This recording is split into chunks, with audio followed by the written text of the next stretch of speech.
Hey you out there, hey viewer, do not skip this introduction, I promise you will be confused if you do.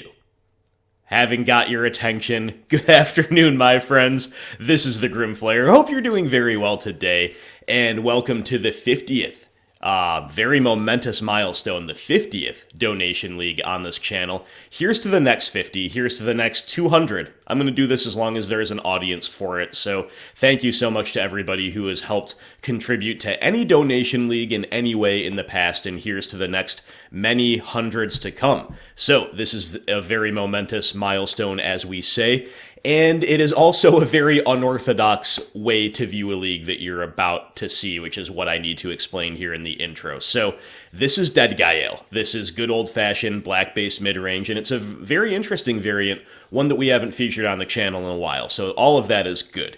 And this is a donation league for one of the very best supporters of the Veil tier, awesome all-around guy, truly huge fan of him, the Fjord. And the Fjord wanted to do another Discord league. So for those of you who do not know, the Discord leagues are where instead of myself narrating alone, playing the donors league through donors list through a league, the donor, him or herself, will sit in the pilot's chair while I and any other patron who is around and so inclined will join them on a voice call. We're watching their screen as they play. We're all bantering together. It's a great time. And that's what we did here. That's what happened with this league. There's only one slight problem. The Fjord encountered a technical difficulty while recording the video, and it was actually a really amusing one, even though it sucks that we lost the recording for all intents and purposes.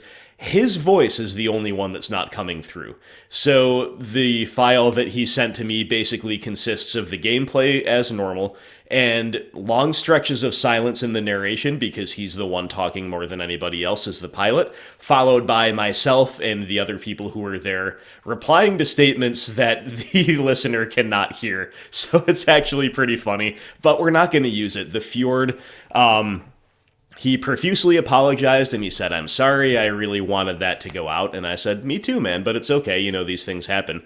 And he was kind enough, and he was also eager enough to show you some of the insane gameplay that we encountered, that the Fjord did a voiceover. The Fjord narrated a replay just for you. So, big shout out to the Fjord. And I have listened back to the replay, and especially considering it was his first time ever attempting this, he did a wonderful job. Great job, so big ups to the Fjord. Thank you for your support, my friend. Thank you for taking the time not only to play the Discord League in the first place, but also to record a replay after the fact. Hey, it's a little bit of a glimpse into my life, and he was like, "Wow, this takes a while," and I'm like, "Yep, I know. And anyway, we really appreciate that. So I'm just going to talk for a minute or two about the list, and then I'm going to pass you over to the Fjord for a replay of a modern league with Deadguy. So I think I've got to give myself credit for the genesis of the idea, although Deadguy is Fjord's favorite deck, and it's something that he's probably always tinkering with, but I went to the Discord saying, okay, why is there not more of a Rest in Peace presence in the format? And as you can see, we're not actually playing Rest in Peace here, but it is one way that you could build a black-white mid-range deck.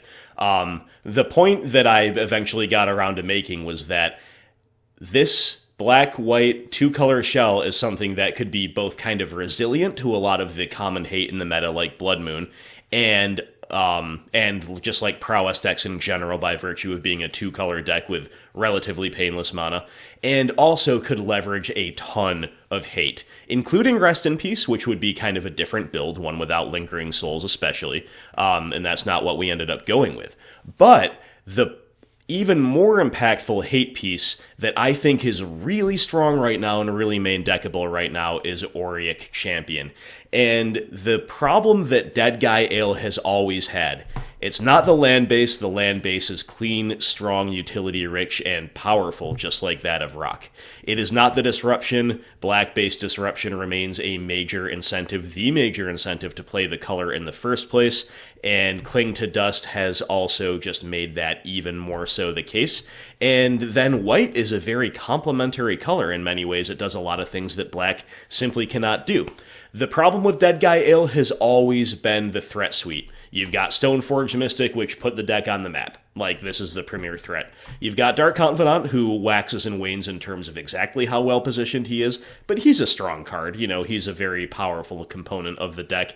But it's, as far as low curve stuff goes, it's traditionally Stoneforge Mystic and Bob, and that's really about it. You know, some people play Giver of Runes. Tidehollow Sculler is often considered the next best threat, but these cards are kind of weak, frankly, especially in the context of a traditional mid-range deck, which Deadguy otherwise is. So my big idea was, let's just main deck Auriok Champion because she's so well positioned right now, and I think that might be the missing piece that Deadguy needs to compete. And then I had other ideas about Rest in Peace, but that is kind of a different track to take the deck.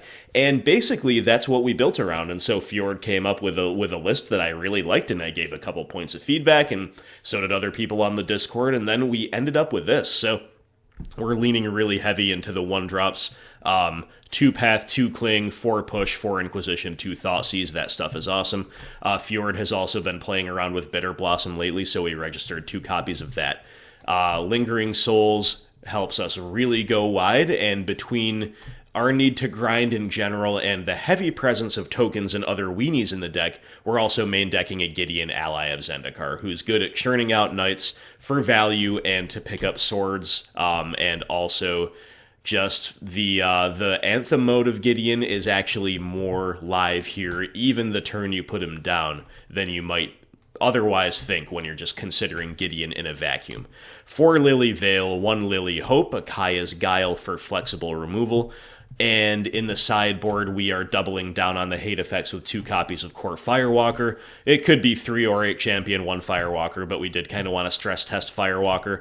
Celestial Purge, another very well-positioned card right now as far as white-based interaction goes. Anguished Unmaking, we just have a super flexible board, and then we've got a lot of the familiar bombs, 2 each of Spellbomb, Brutality, Plague Man, Ashiok, Dreamrender, and 3 copies of Fulminator Mage, because we are respecting big mana, and we are going to make them have the Veil of Summer to beat Fulminator if we encounter them. So there you go, guys. That is the deck, that's what it looks like, and I'm going to pass you off to the Fjord.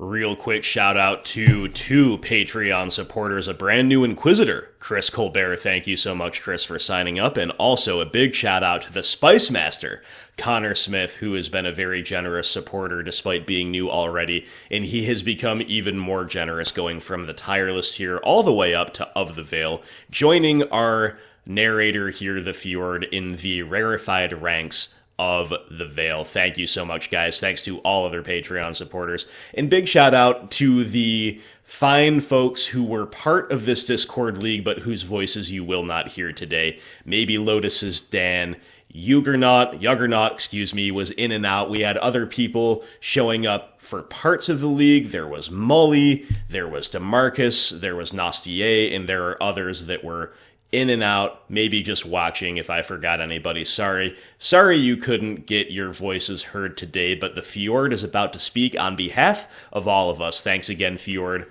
Let's watch some Deadguy Ale. Good evening, my friends. This is the Fjord, coming to you with a pre-recorded league. Some of you, regular viewers of the channel, may know me as the guy who says sup and loses with Red Rock, or Rakdos Skelemental.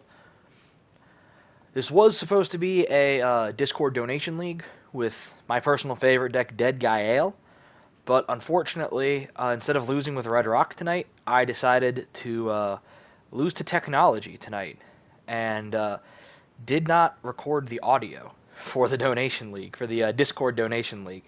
So, I talked to Grim Flare real quick after the fact, and I am doing some commentary for the video for him to see if that's good enough. Well, if we're good enough to go on the channel, hopefully it is. So, here we go. Yeah, so before we get started, just wanted to say we will not be sending subs to people tonight. I've been having issues with the client recently, and Nastie from the Discord was explaining to us that the chat log actually can slow the client down a little bit, so I wanted it to run as smoothly as possible for this. So no subs tonight, unfortunately, but we maybe get back on that for the next Discord donation league. So this is match 1, and unfortunately we won't be able to hear their voices, but obviously Grim Flare, myself, maybe Lotus's Dan, Nastie, Yawgmoth, and DeMarcus and Mully were the people who definitely helped out with this one. So we're gonna mull this because it's a 5-lander to hand that looks pretty good. So we mull to 6. Our opponent Bits also mulls, and I believe they're on the play. Oh, there we go. Not used to the replays, kind of working through it. So yeah, so we choose to keep, they keep. We bottom Batterskull. Pretty obvious bottom there. Only a 5 mana card in the hand, and really a card we don't want to see without a Stoneforge Mystic, either in our hand or in play. So they play Windswept Heath and pass. We draw a Sword of Light and Shadow.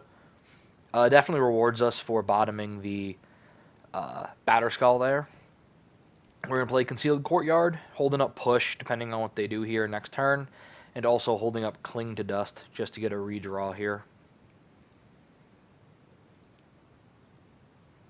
Opponent fetches up a Stomping Ground, plays a second Windswept Heath.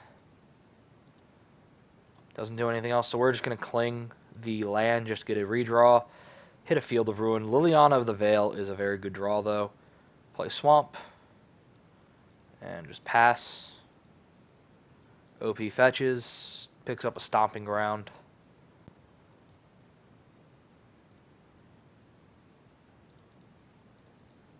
Play Forest. Play it. They pillage our courtyard.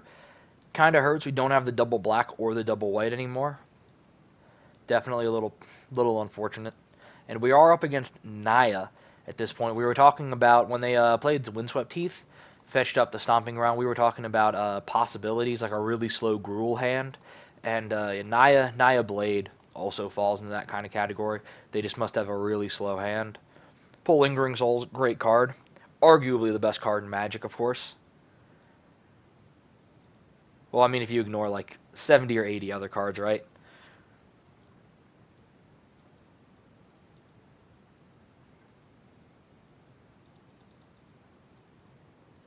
OP plays a Bloodbraid Elf. Pretty bad for us. Hit a Blood Moon. We're, definitely susceptible to the moon right now. Feels pretty bad. We got Mountain in play for all of our red spells, right? Hit Sword of Fire and Ice. So if we can get Lingering Souls token with some swords going, we can definitely be in this. So we play Lingering Souls. Get some bodies out there, start blocking stuff. If, of course, we had the second Swamp, we'd probably play Liliana out and just Edict, but only having the one black source, just got to do what we can do. Get the souls down, start that going, try and, over the next 2 turns, equip a sword. So they play Sword of Fire and Ice, which is pretty unfortunate. Equip it to the Bloodbraid. They swing in. We block. Just jump. No point in taking the damage because they can just shock the Spirit token anyway. So we're just stopping them from getting a card draw. And, like just saving 5 life here. We draw another Mountain in the face of Blood Moon, unfortunately. So I believe we play out one of the swords. Fire and Ice is definitely the better option here. Probably the better one in general. Also want to note, OP has the substantially worse artwork, Sword of Fire and Ice. We got the cool armored dude with the helmet, got the cool gauntlet and everything going on. It just doesn't stand up as much. Of course, we're just going to sit back. We don't want them to be able to connect with that sword, right? So they're going to play Klothys. Pretty bad for us. Swing in, we chump.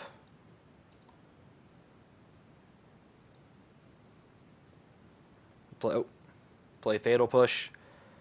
Okay, sorry, clicked the wrong button. So, they chumped with the Bloodbraid. They swung with the Bloodbraid, we chumped with the Souls, and then we Fatal Push to the Bloodbraid, obviously with Revolt, because of Revolt being activated. So, then we draw Inquisition. Pretty dead card considering they have one card in hand, and we only have one Swamp. Definitely just going to flash back the Lingering Souls here, get some more pressure going. We hook up a sword, they bolt the token we tried to hook up.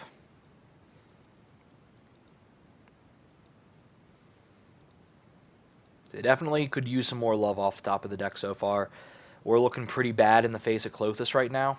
It was also important to get the souls out of the graveyard with Klothys being around. They're going to eat our Kling. Pretty good target. Stomp the Spirit. Pretty bad for us, right? They're just kind of going off doing some stuff. We're just kind of sitting behind. Draw another Inquisition. Actually a dead card now that he has 0 cards in hand. So we just draw effectively nothing off the top. We're just going to put out the second sword. Use some of the mana for something. Bluff a Fatal Push, even though they'd be pretty useless for us right now. He's going to swing in. He's got us on a 2-turn clock. Then he hooks up the sword. Feast and Famine, still on a 2-turn clock. We dump Inquisition. He gets to play out whatever he just drew. Utopia Sprawl, not that big of a deal. We draw Stoneforge Mystic. Lets us stay alive for another turn, but really looks pretty bad right now. Like, too little, too late type deal. We're going to fetch up our last equipment in the deck, Batterskull. Hook up the pro-red sword to Stoneforge, so she can start doing some chump blocking. She can start doing the Lord's work here against Bonecrusher Giant. They stomp us. Pretty bad for us. Klothys is now just lethal. Yeah, so Klothys on her own is now just lethal. We draw a land. So there were outs here. If we drew a Kaya's Guile specifically on that draw step, we could have made them sack and gain life. We make them sack. They have one blocker. They have one attacker. We can start blocking with the pro-red creature, and we'd be at 5 life, so Klothys could not kill us. But that was the only out in the deck, and it does not happen. So we swing in, just because why not? Effectively, I believe. And I believe we hit another land here. Oh, we hit Bitterblossom, which at this point in the game, basically just another land, so we go ahead and concede. Moving on to game number 2. Okay, back for game 2. Looking at the sideboard right here, we trimmed a Kling. Really not a good card in the match. They don't do anything with their graveyard. It's just a redraw. If we have anything we'd rather than literally just a redraw, I want to remove that. Trimmed a Lily of the Veil just because she's not the best.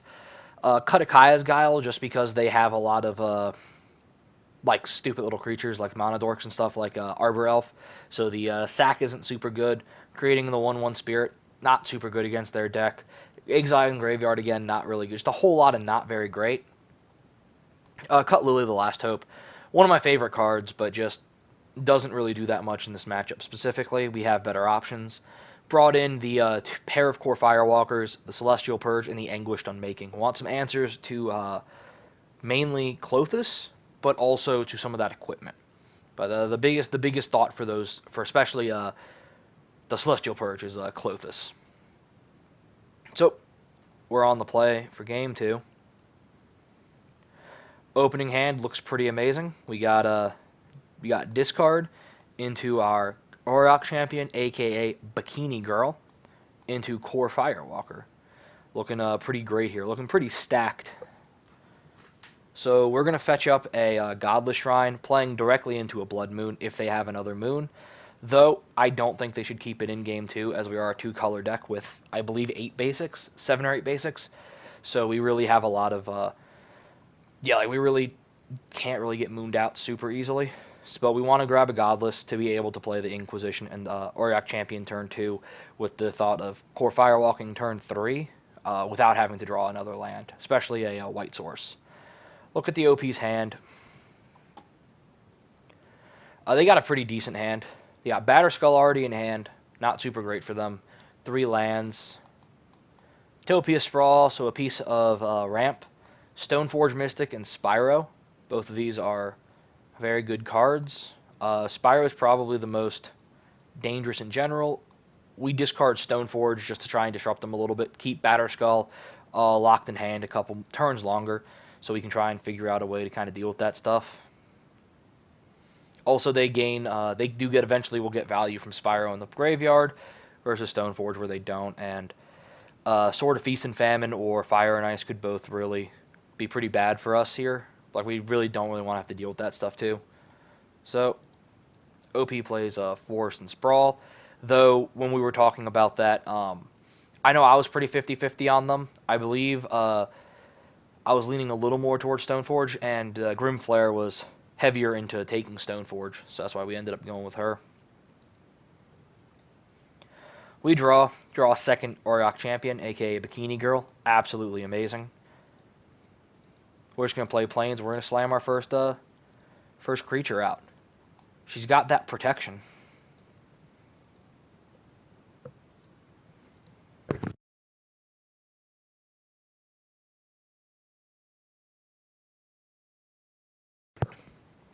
OP shocks in, probably going for a Spyro.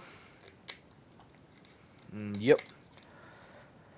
So we'll gain the life off of Champion. They dump Bolt and Arbor Elf.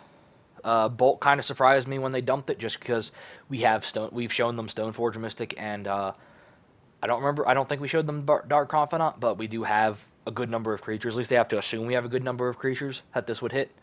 Arbor Elf's a little more understandable. They'd make 2 elemental tokens. We'll gain 2 more life. Draw Anguished Unmaking. Need another land to turn it on, but pretty good draw nonetheless. We're going to play a second champion with the game plan of playing Kor Firewalker next turn, because we want to get the... even though Firewalker is probably theoretically better against them, like as a card, like it's definitely better against them it's definitely a better card against them in general. We want to play him out last to try and get the life gain effects. That's the word I was looking for. From sorry about that. From the Auriok Champions being on the battlefield. So if we'd hit the land, though, it would have been really good, because we could have any black or white land, any non-Field of Ruin land would have let us Inquisition there, and that would have been really good to be able to Inquisition an Auriok Champion. Though we are only running 23, so can't be too upset about not hitting lands every once in a while. They play Forest, play Arbor Elf, gain some life. Unfortunately, we do not have protection against that Arbor Elf. Bikini Girls did not bring the correct protection for that creature. Whoops, do not play. There we go. So they play out Blood Moon, which massively punishes us for grabbing the Godless Shrine instead of just a Plains and not Inquisitioning, because Kor Firewalker is now stuck in hand. Though funny enough, the champions are actually have protection against the Germ Batterskull creates, so after they play it, they're going to need to spend an additional turn equipping it to Arbor Elf to really make it be able to do anything. So having drawn an uncastable card alongside a bunch of other uncastable cards, our turns just get pretty forced from here. That was me accidentally clicking Kor Firewalker instead of Stoneforge Mystic, but then we go Stoneforge Mystic, just literal only thing we can do. So, and I believe we fetch up Fire and Ice. Yeah, so we're gonna grab a Sword of Fire and Ice. Gives protection against the red stuff, not Arbor Elf. Obviously, we need some more pieces to kind of line up to be able to start getting in with it. But it's the beginning of being able to kind of draw us out of this situation. Like, we definitely need the additional card draw off of it to be able to get going here. Try and get out of the really bad spot we're in, to be quite honest.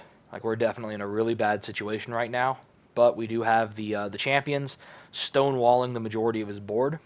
Like I said, he's going to need to probably take 2 turns here to play and equip the Batterskull to Arbor Elf. So his next 2 turns are probably just going to be that.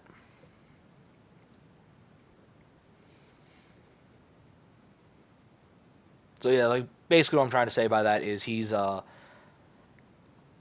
has a clear way to start damaging us, get through our wall, but it's going to be pretty slow. So hopefully that plus gets us a little bit of time to be able to start equipping, try and get something happening here.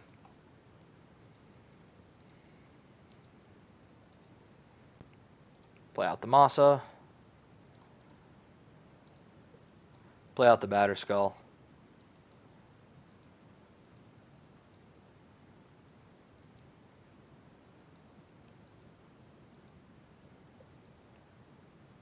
Our turn, we draw Inquisition. Yet another uncastable card to go along with all of our other great ones. Again, though, unfortunately, we were kind of asking for that to happen with the fetching of the Godless Shrine.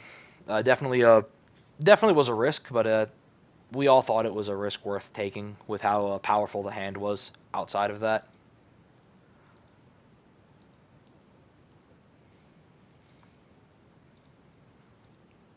OP flooding a little bit. So they're going to hook up the Batterskull. They're going in. Fortunately, these champions have given us quite the buffer. We're up to 27 life. Now we're down to 22 life. Yeah, the champions definitely gave us quite the buffer, letting us gonna take a couple turns before this Batterskull really gets dangerous for us. Sorry, accidentally clicked the play button. We draw Field of Ruin, which gives us another land. So we have land number 3. Unfortunately, it is a mountain in the face of Blood Moon. Not super great. We're just gonna equip Sword to Stoneforge. Mainly just to give her pro red to make our entire board, assuming they only have red removals. We've not seen Path from them, and none of us really read them for having Path to Exile. This would make our entire board immune to protection against their removal, and if we draw another equipment, we definitely want Stoneforge to stay around so we can try and, especially Batterskull, get it down onto the battlefield so we can start blocking this Arbor Elf, start setting up some good turns there. Keep forgetting I have to press this.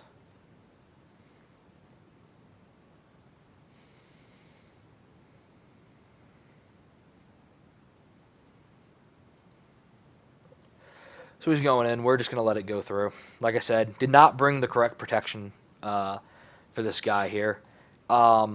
Interesting deck choice note. I opted for Light and Shadow just because it's my second favorite looking sword. Not really. I just like the artwork a lot.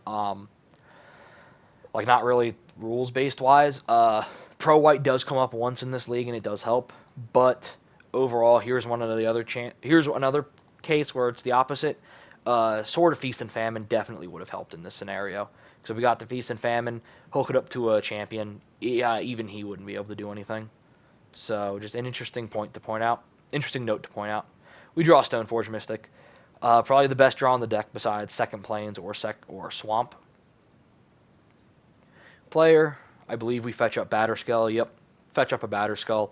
We have the pro red Stoneforge, so even if he's holding on to a bolt, which is what we really have to assume he's holding on to, they can't stop Batterskull from getting down next turn. Then we just need to draw 2 lands, and our pro red Stoneforge will outsize their Arbor Elf, so we can start walling off the 5/5 lifelink vigilance they got. Also, these Auriok Champions definitely just really doing work out here. Keeping us at 19 life through 2 attacks from this Arbor Elf.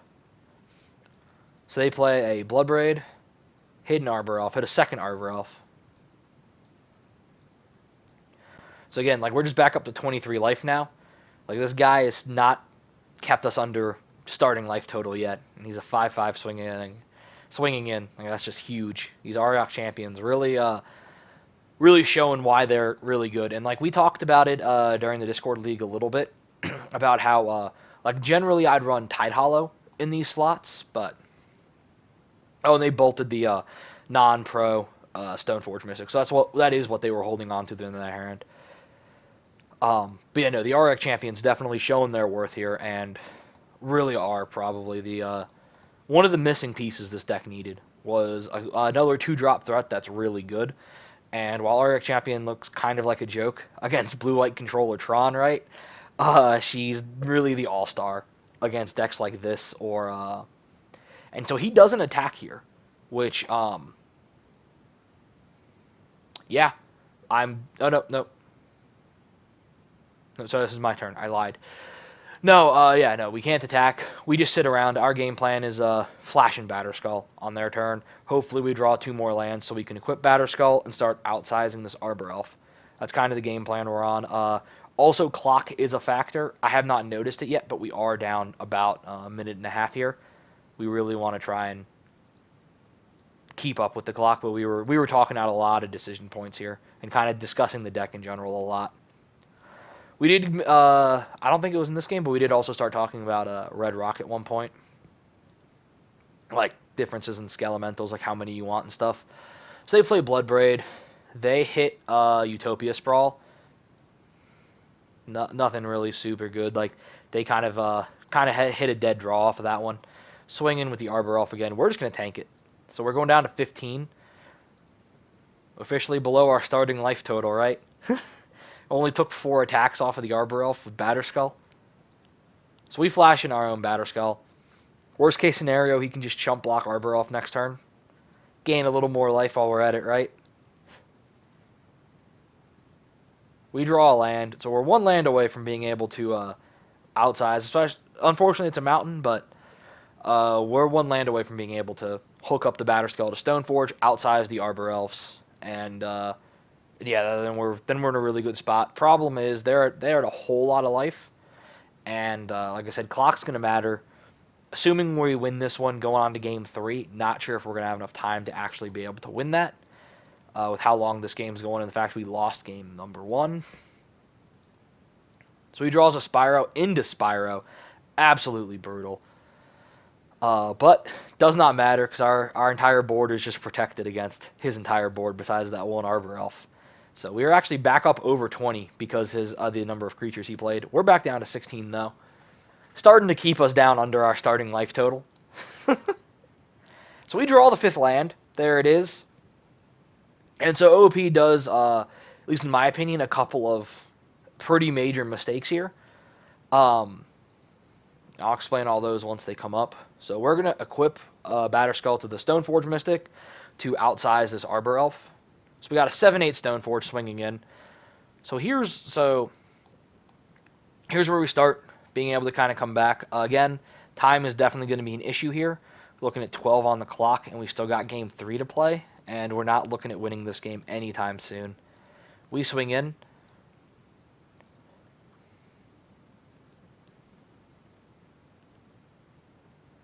Oh, I had to push the button again. My apologies. So, OP.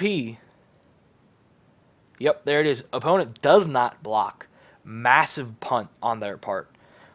They definitely needed to block with this Arbor Elf. With the 1/1 Arbor Elf, we gain 7 life, but we're gaining 7 life from just swinging through anyway, and this way we actually get to shock it off of the Fire Knife. So it was dying either way.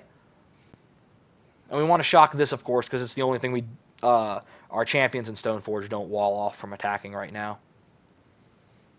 Also, I think there was an argument for him just being wide enough to start swinging in before now.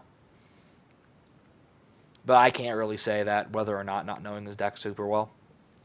So we shock the Arbor Elf, draw Lingering Souls. Pretty good draw, lets us again just chump block for days if he decides to start trying to go wide. Though, having equipped the Batterskull, I think that time is kind of past. So, his turn, he sits, he can no longer swing in with that. If he swings in with the Arbor Elf, it's just going to get eaten by the Stoneforge. He has a land. We're back up. We draw a land. We draw a mountain. We play out Lingering Souls. Can't flash it back, unfortunately, so it can get killed by... back half can get taken away by something in the graveyard. But at this point, you know, not really that big of a deal. We're up to 27 life. We just kind of want to make as big of a board presence if he gets some reason to start going in. Like if he drew an Ember Cleave or something like that, be able to equip it post blocks. We just want to make as big of a board as possible at this point. Start getting a lot of chump blockers in. We're going back in with Stoneforge. I don't think that would actually work thinking about it now. because Embercleaves gives you trample. But yeah, so we're just going to start picking off his highest damage. So these are highest power, plus they have, these ones can give him value from the graveyard. This does not, so don't want him to get any of the flashback value. Well, not flashback, but token value there. We also draw another land off of the Fire and Ice trigger. So we're looking pretty good, but we still probably have a couple minutes more to play in this. And like I said, game 3 is coming up, and then he conceded. So he conceded, I think, way too early again. If he was really looking for the win, I think he should have looked at the clocks and thought about how long game 3 was going to go out. So OP conceded. Those were his two big mistakes. There was should have chumped with Arbor Elf and I honestly kind of think he should have chumped with this one too at some point. But he also probably should have made us beaten him, because it would have probably taken another 3 or 4 minutes. So we'd be down to like 7 or 8 on the clock. Like 8 or 9 probably on the clock, and that would have been that really could be the difference maker in the next game. So see you in game 3. And we're back for game number 3, aka the third game. One change to sideboard, added 1 Collective Brutality because it kills every one of their threats besides Klothys. Removed 1 and the Batterskull Germ, and removed a Cling just because it's not really doing anything. So here we go, game number 3. This one's going to be a long grind, let me tell you.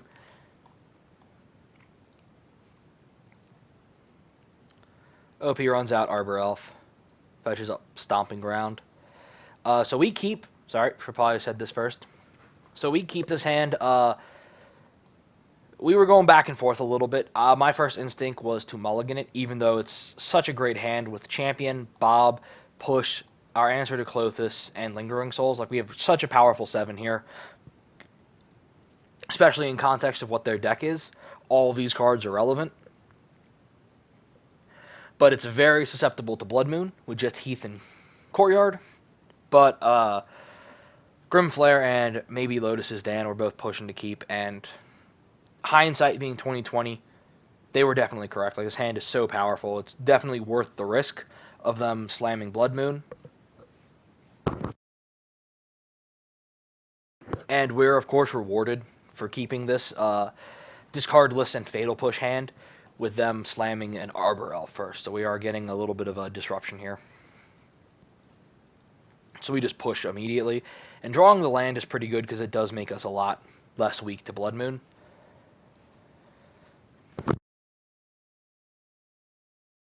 OP plays a Heath, fetches up Plains, runs out of Stoneforge Mystic, fetches up Batterskull with the Mystic. Unfortunately, we do not have any sort of removal for Batterskull. Not for Batterskull, I mean for Stoneforge, to lock the Batterskull in hand. We draw an Inquisition here. So, question is Bob or Champion, aka Bikini Girl. She's pretty safe to play out. They cannot remove her with anything they've shown us. Possibly have Path, we don't know yet. And she also blanks Batterskull, so maybe makes him a little more timid to run Batterskull out. Bob, on the other hand, can get removed by anything they play, and very high upside, but the floor is really low. And so because of that, also, next thing, run out Heath for possible land destruction. We want to keep the basic around as long as possible for potential Blood Moon.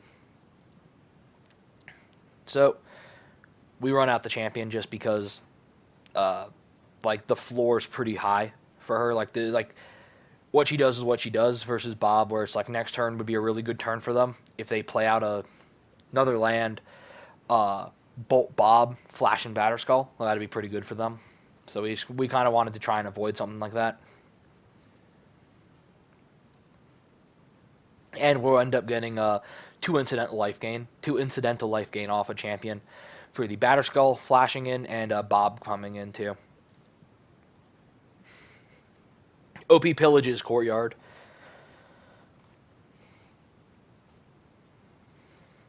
And he gets a little frisky with the Stoneforge swinging in.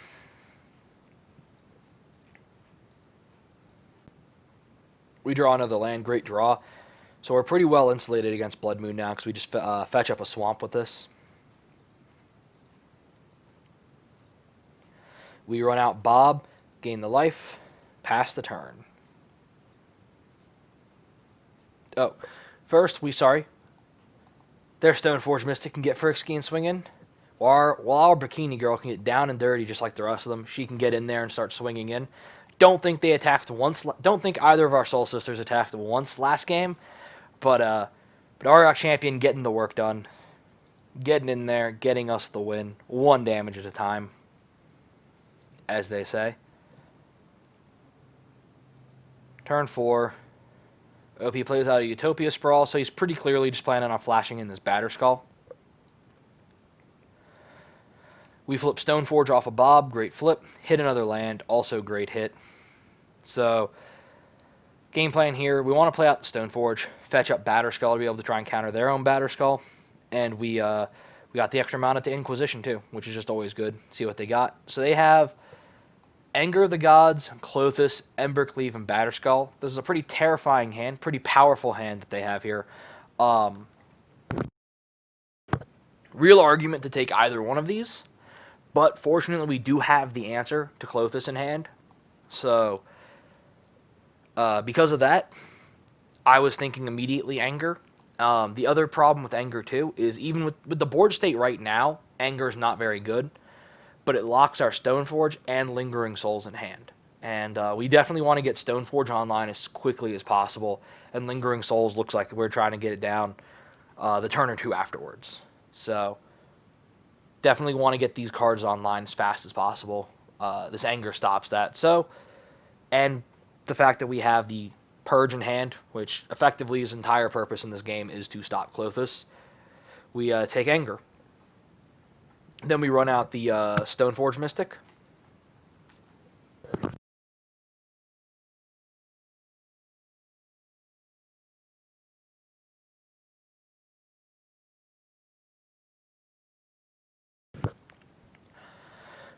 There is a real argument to take Light and Shadow there to give us protection against the Batterskull Germ and the Stoneforge Mystic.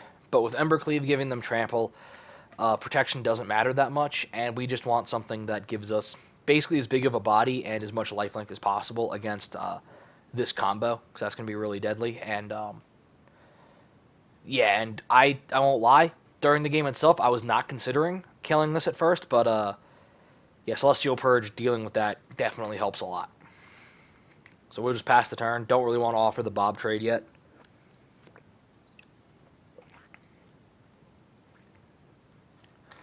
OP flashes in the Batterskull.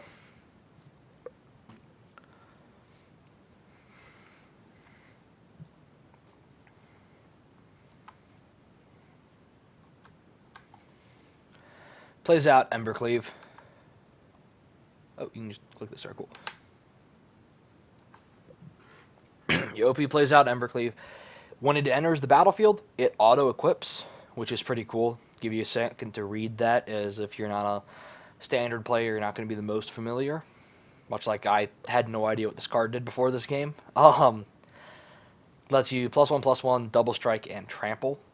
Pretty powerful card, especially in a Stoneblade deck. I actually kind of like that in a red-based Stoneblade deck. I think it's pretty cool. So he's got a 5/5 double strike lifelink trampling germ here. Pretty dangerous stuff.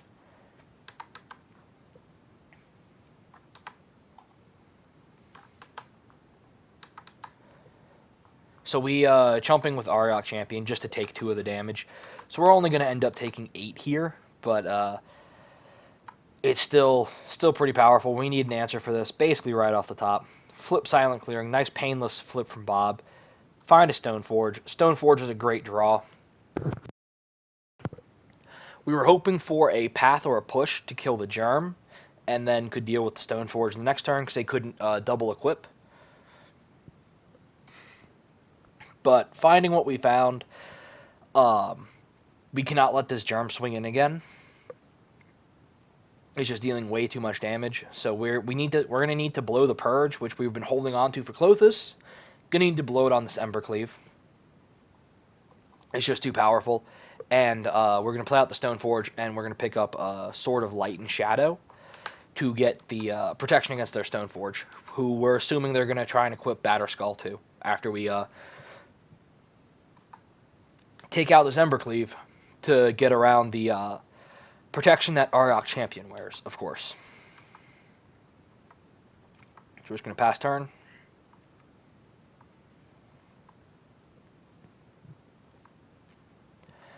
So OP finds a land, tap in 5, and they're just going to re-equip onto Stoneforge, get around the protection. Interesting point here is what to do. There are basically two options. So they're going to swing in. There are two main options here as to what exactly to do. We can either block with Stoneforge, and after we block, flash in Batterskull, or we can block with Bob. We choose to block with, and there's arguments to both. We choose to block with Dark Confidant for two reasons mainly. One, we're at 11 life, pretty low life total. They are playing red, they are playing burn, like they're playing lightning bolt. They are playing stomps with Bone Crusher Giant. We don't want to go too low if possible. And the second reason is the second well, it was three reasons. Sorry, that was the first reason. Second reason to play Bob, to sack with Bob, is I guess there are four reasons actually. So second reason is our next couple turns are already filled up with Stoneforge, flashing and Batterskull with these 2 mana, playing this Stoneforge, fetching up another sword, flashing in the sword, playing Lingering Souls. Like, our next 2 to 3 turns are already pretty clogged up, just these cards here. So we don't want to, so we don't need the card draw as much here. And the last reason is planning to grab Light and Shadow with this. So this actually gives us a target to grab with Light and Shadow immediately afterwards. So for all those reasons combined, and there is one more reason actually too, and that is we want at least one Stoneforge around to be able to flash in the next equipment. And if we chump with a Stoneforge and they find a bolt, they're just going to bolt the second Stoneforge, and we're not going to be able to flash that in. So those are the reasons. So we chump with Bob, because again, we just can't let this hit us right now. So their end step, we're flashing in Batterskull. Important to note too, the clock.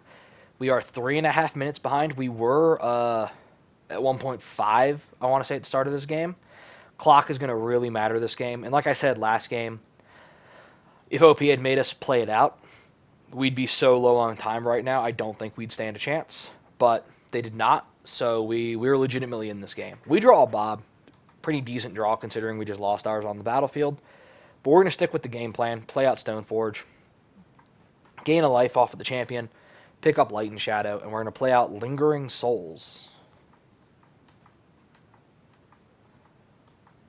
Lose a life off of the Silent Clearing, gain 2 more. Play out some souls, get some soul tokens. Pass back to them. They run out Klothys.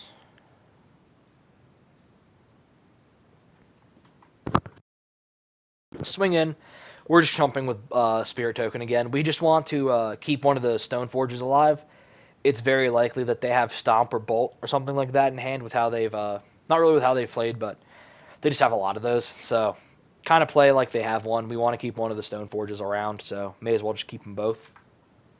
And Spirit Tokens, they're there to chump block, so why not just use them like that? So, we're going to hook in Light and Shadow. We're officially at the 5-minute warning. Pretty terrifying stuff there. Like I said, if we were another 3 or 4 minutes down by having to kill them off game 2, that we'd not stand a chance here. As of right now, it's looking kind of slim. There's a 3-minute gap still in time. And it's at this point, too. Once we hit the warning, I do say to the other people in the stream, I'm not going to talk. And so everything you see for the rest of this game is more or less just my gut reaction. I try to play is pretty much as quickly as I can from this point out. I didn't really notice the time live until I saw the red, and I was like, oh, damn. We need to go right now. This second. So, that we start doing, basically. So I play out the sword, hook it up to the germ, just real quick. Could have flashed back the spirits so they don't get hit by Klothys. Coulda, woulda, shoulda. I didn't want to, though. Just Light and Shadow lets us buy back Bob. Let us get more card draw. We're about to gain 9 life off of this, so life total is no longer really that big of a concern, having gained 3 off a champion, plus another 9 here off of the Light, Shadow, plus Batterskull combo. Plus Light and Shadow lets us start getting in, hurting them past their white defender with protection from white, because again, with the time clock, I was more focusing on killing them like as quickly as possible. Like I kind of went with, we need to win as fast as possible here, just with the clock. Like we're not gonna, and with a 3-minute gap, there's no way we should theoretically lose. There's no way we should win on time. Let me put it that way. If OP is able to manage his clock properly. So they had to stomped the last spirit token.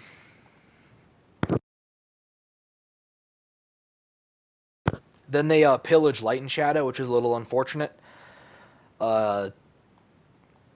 Getting rid of the protection from white. Also killing one of our very cool looking swords. Always sad to see.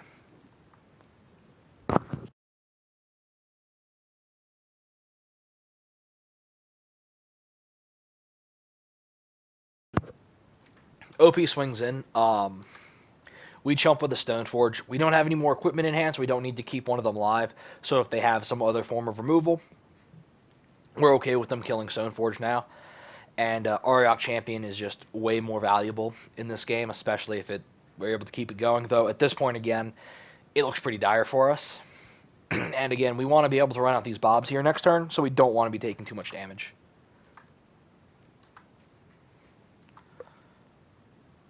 Draw Godless Shrine, not the best. Play out Bob. Gain a life. We crack Silent Clearing before doing anything else, just to see. Because game plan is if we draw a land, we'll play out Bob. If we draw something else we want to do, we can shock this in maybe, like Liliana, something like that. That would have been an amazing draw. We draw Stoneforge Mystic. Not great, but not terrible. Let's just get sort of Fire and Ice. Last equipment. Gain a life. Back up to 23. And we grab this absolutely beautiful looking Sword of Fire and Ice. Though the new Double Masters box topper is, oof, that thing looks nice. But yeah, so we're just going to go ahead, play in the Godless Shrine tap. Nothing, we don't really care about holding anything up. Like if we had a path or a push, we would have fired it off by now, right? No point in not doing that. So, just going to eat our Stoneforge Mystic. Did lose the back half of Souls, forgot to mention that. Hooks up a sword to Stoneforge. So here we chump block with Stoneforge because he's tapped out, so he cannot remove ours. Flip a land off a Bob, draw a land. We play a land, we crack Silent Clearing immediately. Draw us a card, see what we want to do. We draw a Thoughtseize.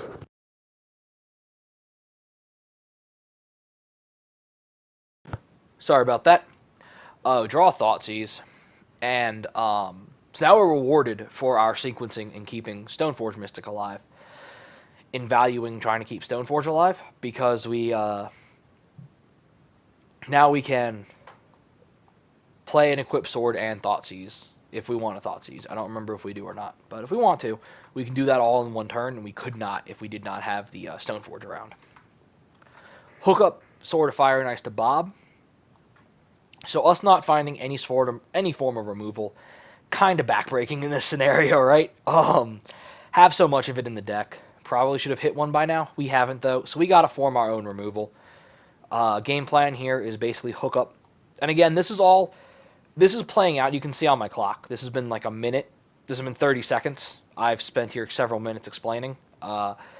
Game plan right now is just hook up the Bob, hook up all the equipment to Bob, and offer the trade, just because we can't find any sort of removal. OP also is important to note. Down to a 2.5 minute lead on the clock, so down from 3. Gaining a little bit on the clock, but like I said, if they can keep clock management skills, we are not going to win that way. And basically every turn it's looking less and less likely we are going to be able to do enough damage to them. Like 41 damage is hard to do over 10 minutes, let alone 3, right? Find a path for the Auriok Champion.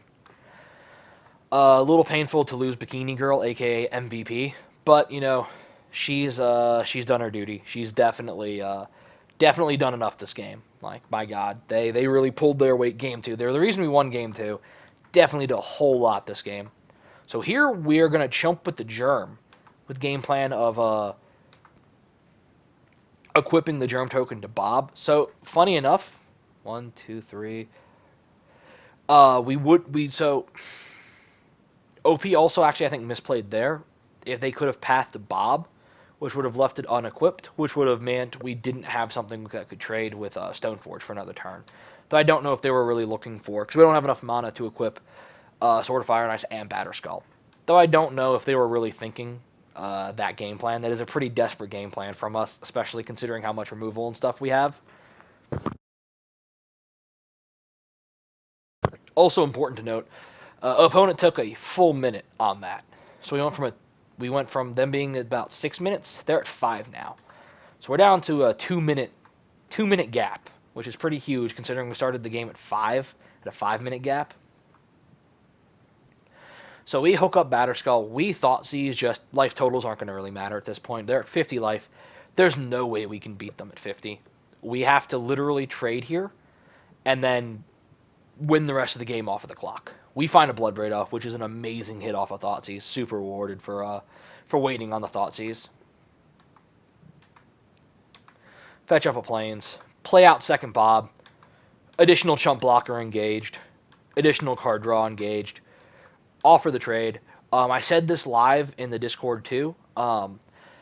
Should have played this post-combat, but with sub 3 minutes on the clock, again, I'm not really thinking too far ahead with the plans here. I'm just kind of going off, I want to do this, do it now, get it done, make sure I'm not missing anything, playing as quick as I can. So they take the trade. They accept the trade. So we were able to remove the Stoneforge Mystic. They eat the Bob, so we cannot buy it back any other way. Funny enough, we don't have any way to. Joke's on the opponent, right? Anyway, yeah, so we kind of made our own fatal push there. Took a whole lot, and it took like 4 or 5 turns and like 17 mana to kind of put together. But it's just as effective as a fatal push. OP paths the Bob, kind of bad, because now they're going to swing in with the Spyro, and we have to chump block just because they will shock Stoneforge if we don't chump block. So we need something here to not die, and Bitterblossom is the exact something we need. Pretty great draw for us. We're at 2 minutes and 40 seconds. Again, note, OP taking all the time in the world. Only a minute and 15 seconds now as a gap. Time management skills, and also we'd probably be dead now if they made us play out game 2. Though we didn't. So we're still alive. Game plan here. We're bouncing Batterskull, replaying it out to chump the Seasoned Pyromancer this turn. Just to effectively buy us a turn. We're at 2:30 on the clock. You're about to see a whole lot of F6ing here. I do not attack, I believe, for the rest of the game.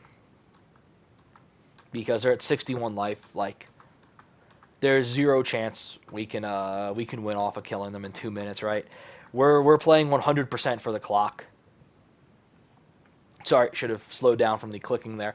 We're playing 100% for the clock. They're at 69 life. Nice. Sorry, couldn't resist. They're at 69 life. They got a big Spyro. He's all beefed up with his sword and his skull on his head. He's ready to go. We got 1,000,000 mana, so we draw Liliana the Veil. Pretty great draw. Lets us. So we just in case to be able to kill this to not actually die, not only to our own clock but to the life total, we make him sack Bob. Not Bob, Spyro. My apologies. Make him sack Spyro. Infinitely worse than Bob, right? We're at 2 minutes and 18 on the clock. He's at 3:13. About a minute between us now. Super close. Like, super tight on the clock. We play out Bitterblossom just for chump blockers and pass. And I believe all I do is I hook up Batterskull. Or Fire. I don't remember. I hook up something. He bolts Liliana of the Veil. And again, Look at this. He's taken 30 seconds to do this all. We're at 212. He's at 230. It's 66 life. Plays out an elemental. He exiles it to get the elementals. Hooks one up with a sword. We get a token. I equip to this token just so he can start chump blocking everything they do. Brutality the other token just so he can't play out something. I'm at 153. I should not have brutality'd. Definitely was a mistake on my part. Extra seconds there could have cost me the game. Does not matter though, fortunately, at this point, because OP is taking forever on the clock, and he is wearing down that 5-minute lead on the clock he had at the beginning of the game down to a mere seconds here. So he doesn't attack because I'm pro red, of course. Make another dude. Pass the turn. Like I said, I'm not taking any actions I don't absolutely have to. Here I just kill Klothys. Should not have. It was slowing him down, and Klothys probably wouldn't have killed us in the time, but I didn't want to take the risk that enough turns would go by with him being able to drain us. So if we both just start F6ing, and he just clicks on Klothys, he may be able to stay ahead on time, and we may actually get 10 or 11 turns in. So because of that, I just wanted to get rid of Klothys. I've never been in this scenario before on MTGO. Said I want to make sure I don't lose because of this. So I drew an answer to it, took the out. He plays a Blood Moon, which does not matter at all at this point. And because he played the Blood Moon, we're officially ahead on clock. He has officially burned through his clock, his lead. Oh. Empty, kind of freaking out here. All right, let's just click play, see what happens. Oh, there it is. Okay, so he pillages us, kills the sword, starts swinging in. We got chump blockers for days with this Bitterblossom. So I'm not really going to keep playing. I'm just going to keep playing because all I'm doing at this point is literally just 6ing.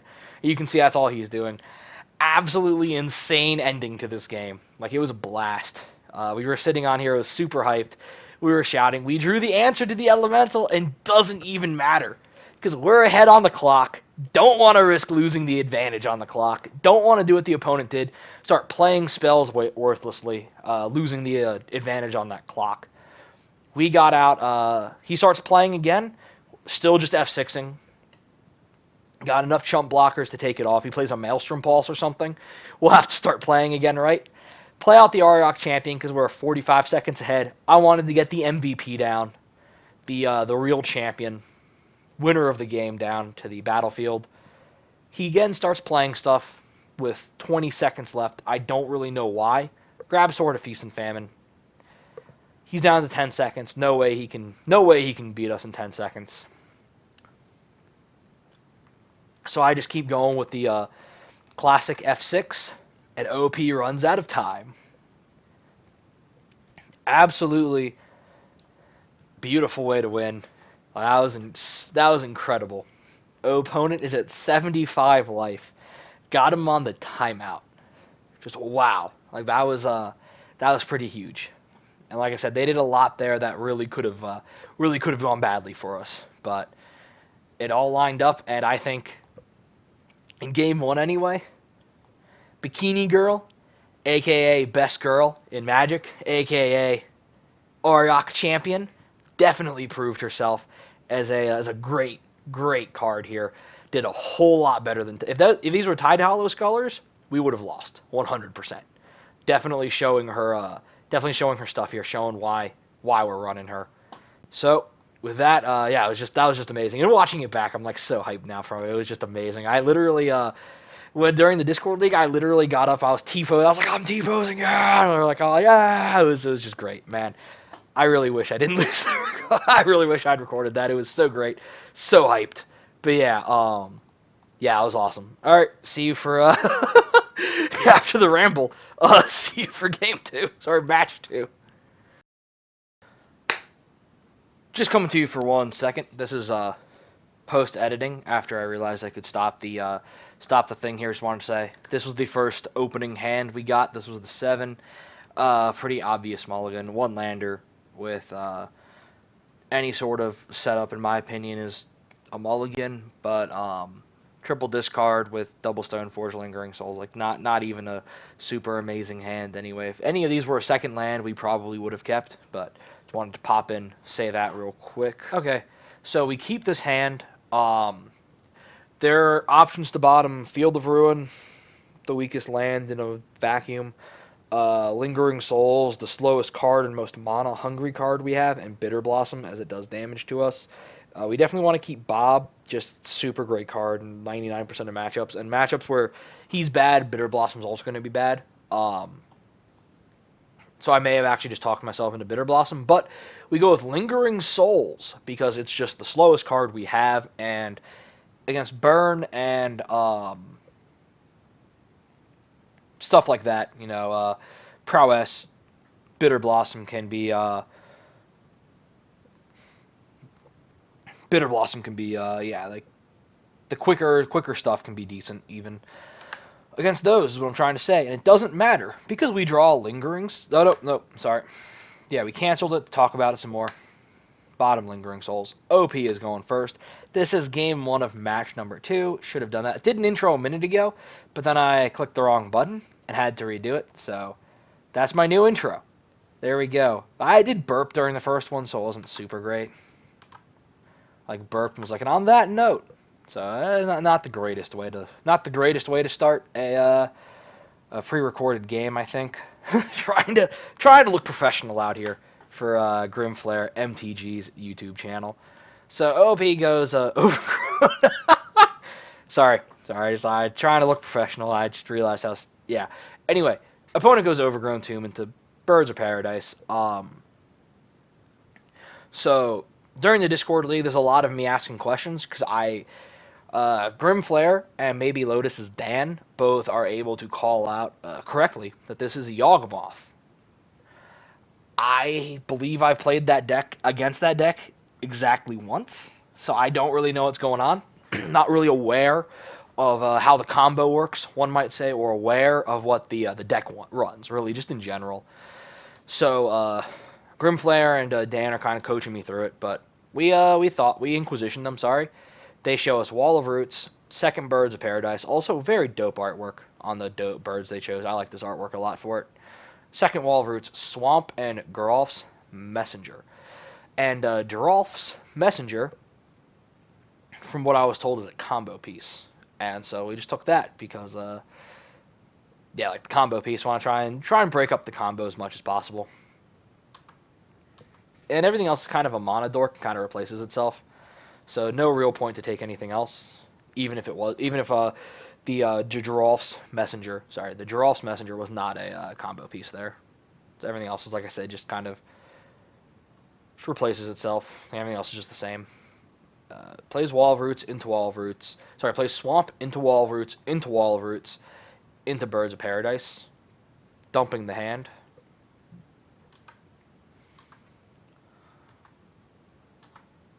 So he's got one in hand, just whatever he top decks. We draw an Inquisition. And here we draw Bob. So here we're playing Bob. We want to try and draw just to more action, really, realistically. Or we want to draw to more disruption. Bitterblossom. Lingering Souls would also look painfully bad in the face of this, but Bitterblossom looks pretty awful. Even with its amazing artwork, it just looks absolutely awful in the face of what they're doing. They find Verdant Catacombs as one of their two draws there. They fetch Shock. So I have, again, no idea what's going on.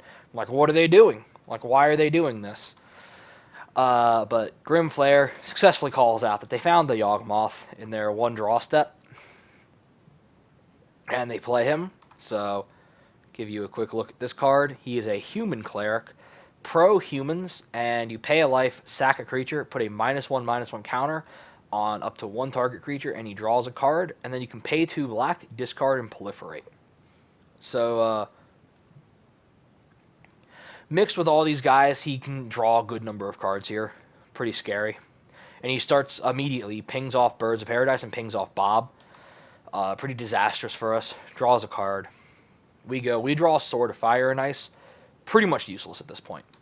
So I think I go Bitterblossom here. There's definitely an argument to go Inquisition just to try it. He has one card in hand, actually, so nothing really looks good. Bitterblossom making 1/1s in the face of a machine gun -1/-1 counter like Yawgmoth definitely looks awful. But that's what we signed up for, right? We got the 1/1 token generator here. So see if that can do anything. He found Nurturing Peatland, so he found a redraw, unfortunately. Would have been better if he just found another tomb or a forest or something, right? Plays out a Scavenging Ooze, pretty good draw. Definitely pretty beastly there. So this whole time I'm kind of asking how he wins. I'm like, what's going on here? Like, how does he do stuff?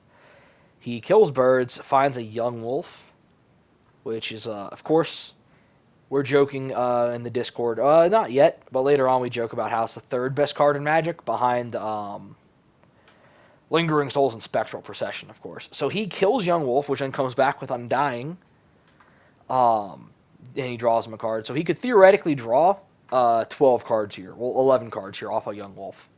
Just continuously draw cards, bringing him back.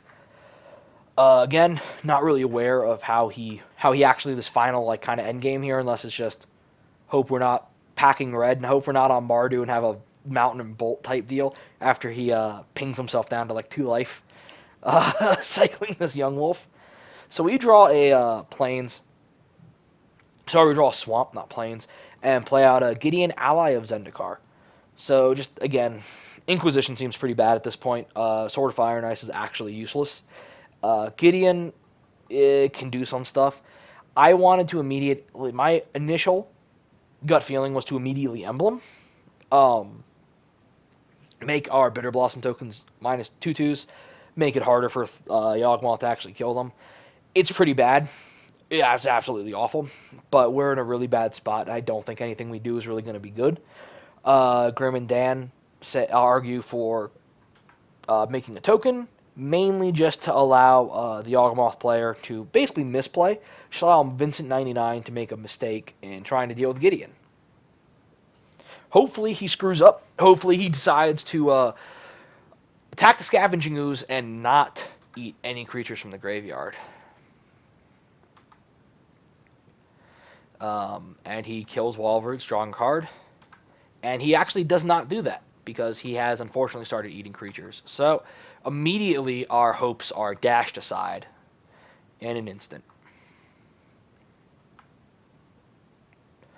Kills young wolf, comes back with Undying, killing our Fairy Rogue token, Fairy Rouge token, gets another young wolf. So he can do this infinitely. As long as he has life, he can keep doing this. Found an Arbor, kills that. And tapping 3. Eldritch Evolution. And he finds Zulaport Cutthroat, who it's when any time a creature you control dies, each opponent loses a life and you gain a life. And at this point, he can go infinite. And now, at this point, I become aware of the combo and how he wins. Awareness, of course, being the second 50% of the conflict in question. Sorry, I fit that in perfectly. Fit that reference in perfectly in the Discord league. So he combos off. We just make him combo off, mainly for time. I just came off of a game where I won by the second, literally. So I know this is a pretty fast combo deck, and it's unlikely it'll go to time, but just in case, I just wanted to make him do it. We were joking about I was probably bitterly doing it. But anyway, yeah, I got that reference in perfectly in the Discord league, so wanted to kind of ham-fist it, shove it in here. But yeah, OP is probably very salty while doing this, just like, oh, they're making me do this. Like, burn literally probably 4 or 5 minutes of time doing that, and there we go. We are successfully dead. So, see y'all in a minute for game number 2. And there we go. Oh, game log is back. Look at that. MTGO giving this back. Giving us the white bar back. You love to see it, as they say. So, we're on the play this time. Let's see if we can make anything happen, right? Accidentally missed the original. We had a Lily the Last Hope, which was pretty good, but I think it was, I want to say it was a Fatal Push or Cling and Lily the Last Hope, and neither of those were really that good. But yeah, it was a 5-lander again. Just can't keep the 5-lander. So we send back that. Keep this. on the power of Inquisition. Let the power of Inquisition compel us. Inquisition of Kozilek specifically. And we're going to bottom the Batterskull.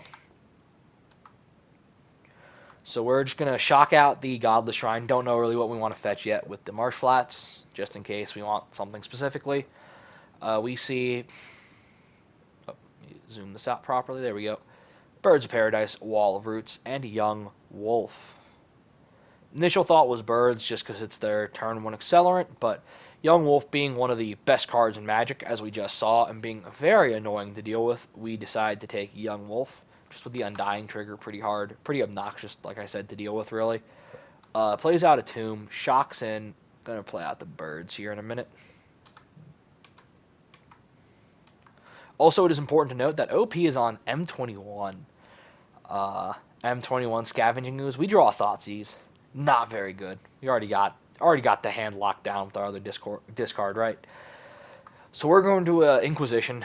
We're just gonna basically empty their hand. So I'm gonna dismiss that right now. So we take Wall of Roots because we're taking the Rex Age in a minute anyway. With this Thoughtseize, I do with this Inquisition, not Thoughtseize, with the last Inquisition. Also, I misplay here. Wanted to fetch Shock, so I had double white online for the possible Auriok Champion, and the possible Gideon later down the road. Definitely misplayed. OP's just got lands in his hand. We're in a pretty good spot at this exact moment without Bitterblossom. We're going to start pressuring him very slowly next turn, but it will be pressure. No, but OP's on a M21 Scavenging Ooze. You got to rock them M14 Scavenging Oozes. That's where the champions sit. Alright, OP plays Verdant Catacombs and does nothing. We draw a Nihil Spellbomb. If I go over sideboarding, right? I just thought of that. Okay, so my apologies for not doing this before. Lingering Souls looks like a joke, so we cut it. Bitterblossom also looks like a joke, you may say, but we like it more than a lot of the other stuff here, and we were worried about threat density if we cut Bitterblossoms and Souls. So we cut Souls just because it's the slower of the two. Liliana of the Veil looks kind of bad as well, so we cut that. They don't really have a hand.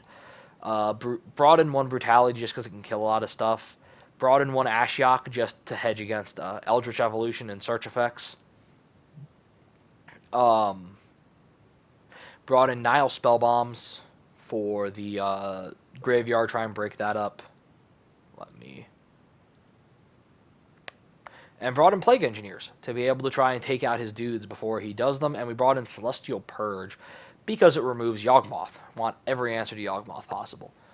And with that out of the way, let us continue. So we play a Bitterblossom out, start pressuring him. Like I said, he grabs a Dryad Arbor, so he's got 2 creatures now. Plays out Forest. And we get max punished for going on the aggro train with the Bitterblossom here. Because he plays out Yawgmoth. Should have Thoughtseize last turn. Not looking good for us here. We draw Field of Ruin. Really not looking good for us here. Play out Spellbomb. Immediately crack Spellbomb looking for an answer to this Yawgmoth. And that we find. We find Path to Exile. I want to say this is our second 1-mana removal spell we found of the league. Well, we found it just in time. Pointed at Yawgmoth. Let's exile him. In response, he kills our Fairy Rogue, like the jerk he is, and draws a card.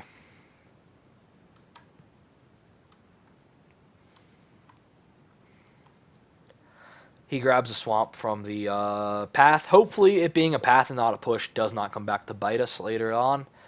Though, again, if he top decks anything, we're in such a bad spot that I don't know what we'd do anyway.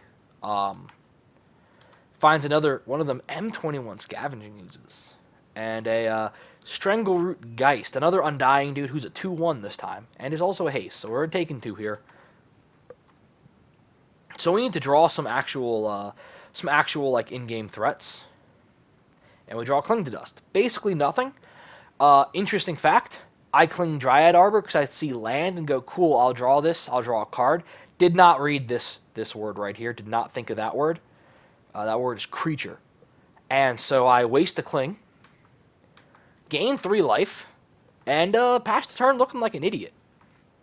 And then he eats the Cling to Dust with the Scavenging Ooze, because opponent does not forget to activate the Scavenging Ooze as much as we would like him to. He plays the Cutthroat. He's got the combo officially assembled. We're kind of dead in the water here. Chump the Skoos, taking some damage, just trying to take it, trying to do our thing, trying not to die. Looks pretty bad. We draw a land. Then I go to field this, realize, oh, he can sack it to draw. Then change targets, take that Overgrown Tomb. What are you going to do about that now, Vincent99? Exactly. You're going to float a green. And you're going to eat a Path to Exile. That's right. Boom. Drop the mic. So that's what we're doing. That's all we're doing out here at Deadguy Ale land. So he swings in. I'm just going to do this. You're not going to miss much. So he swings in. We chump the Strangle Geist just to... we chump this just to basically go through its first Undying trigger, like its first death, because we have to play to the out of like actually drawing stuff at this point, especially being at 7 life. We draw Cling. Oh, he also draws Geralf's Messenger and plays it, so we lose 2 life. Yeah, we need a lot to not die here. So we Cling. Find a Fatal Push. Push the Scavenging Ooze. In response, again, OP, just not forgetting to eat here. Really would like him to just forget to do that. Forget to do a lot of stuff, honestly. If he just forgot to attack or block, we'd also be in a great spot. But yeah, he continues to do that too. A little unfortunate. So we're at 6 life here. Because of the Zulaport Cutthroat. And fun fact, if he removes this Fairy Rogue, we're dead on board.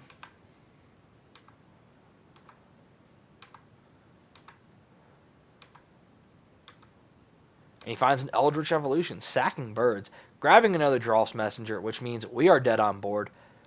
But, most importantly, he swings on the Cutthroat. And that's right. Look at that. Boom. So, we may have ended at -3 and lost the game, but I want to ask you, in the comments below this video, who really won? Okay, and that was Yawgmoth. That was an absolute stomping by Yawgmoth. But of course, we got the moral victory at the end. We got the real win. We won the war. They won the battle. We won the war, killing the Zulaport Cutthroat. Zulaport Cutthroat, something Port Cutthroat. We won the war by dealing with him. We officially won it, and then we lost the game. So that is that is match number 2. See you in a minute for match number 3. And we're back. Game number 3. Well, match number 3. Game number, 6? Yes, game number 6. Match numero 3. 1 second. There we go. I'll just edit this part out, however long it takes. I can just delete it. I don't really care anymore. And we're back. Game numero 3. Well, match number 3. Game number 6. Here we go. Into the fire once more. Into the breach. I'm against Mad Max Ernest. No game long again. Kind of interesting. Kind of interesting for MTGO.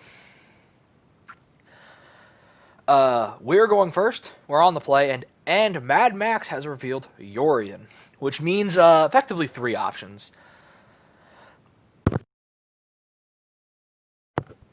Those 3 options are some sort of old pre-companion nerf control deck. My and maybe Lotus's Dan's first thoughts were Niv Mizzet. But Grim Flayer's first thought is a Soulherder deck. Of course, especially Soulherder and Niv Mizzet. Soulherder mostly are pretty horrific matchups for us. Don't really stand much of a chance. We are keeping. Let me do that. Ooh, sorry, I like it a little smaller. We are keeping. We got a pretty great hand here. turn 1 Fatal Push. If they play a Dork, probably won't, but we got Stoneforge and Bitterblossom and Liliana. We just got such a powerful hand in relation to what our deck can do, I guess. Obviously, 1 Uro is theoretically more powerful than his whole hand, but hey, that's what you sign up for with Deadguy. So where we play out Shambling Vent, get the tap land out early. If they're on any of those decks, actually, that we named there, which we were thinking it's one of those 3, unlikely they're going to play out a turn 1 play. And we are rewarded. They just play out a Windswept Heath. We draw Sword of Fire and Ice, which is okay. It's not a great draw, but it is an okay draw. We play out Marsh Flats.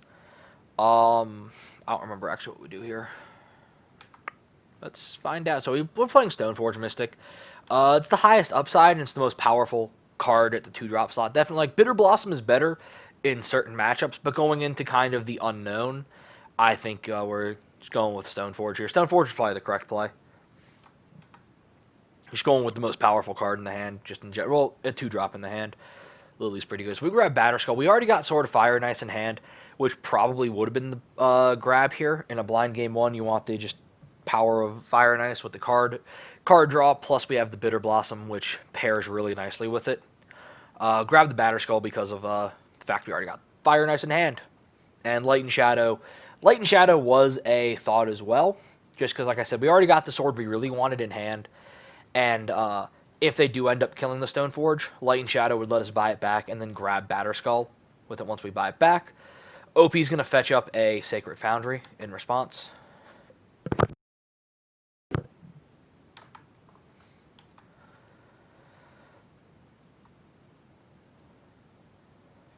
Also, we fetched up a swamp here. It doesn't really matter what we got because we got the Godless Shrine to play the Auriok Champions, like the double white spells we have in the deck. We got the double white.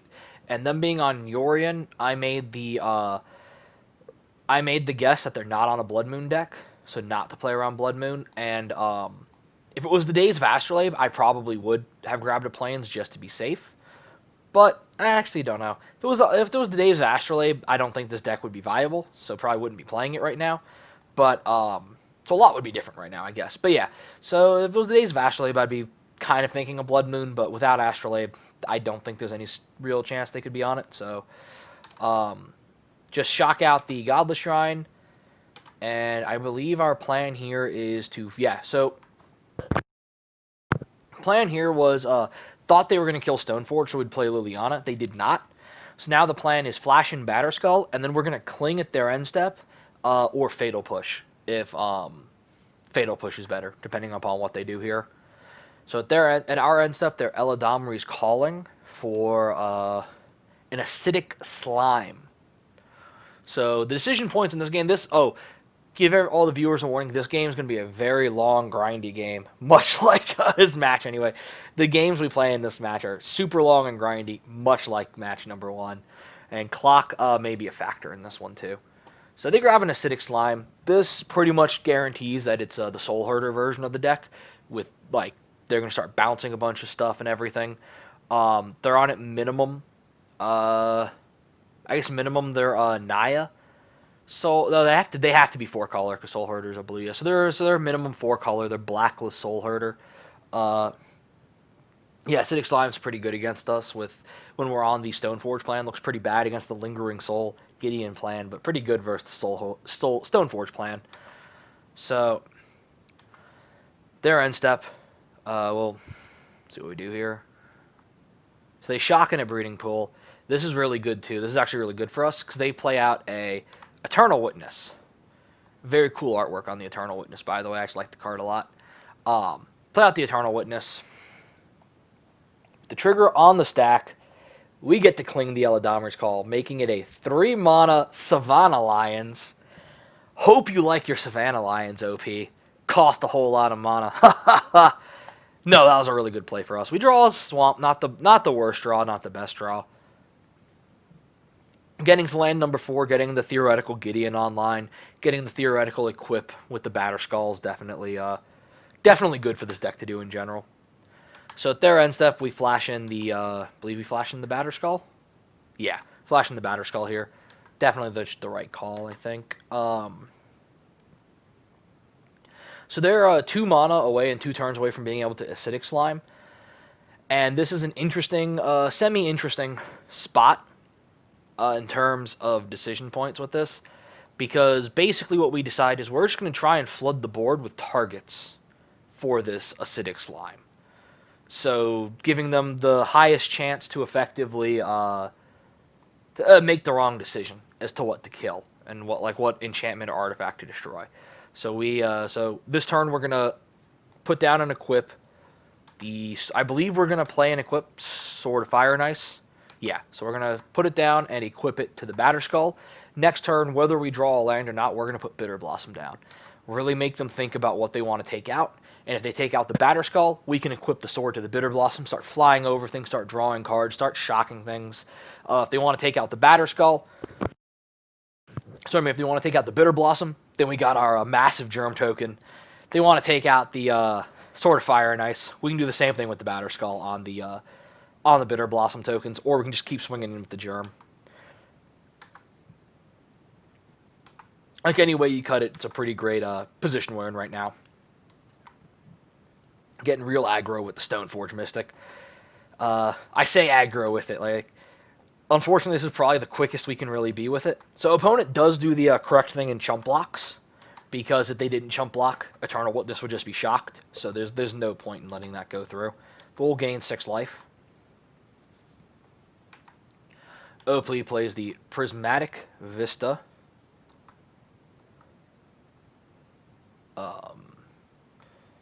Taps it for a forest. And plays Huntmaster of the Fells. And this is absolutely amazing for us. This is huge. Huntmaster literally comes in as 2 life. All he does. This is great.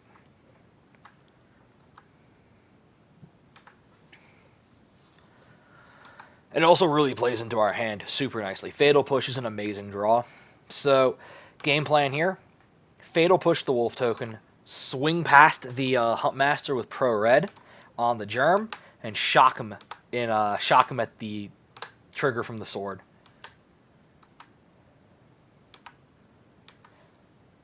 Yeah, it's huge. Like, dealing with a Huntmaster like that is so great. We draw a land, we play the land.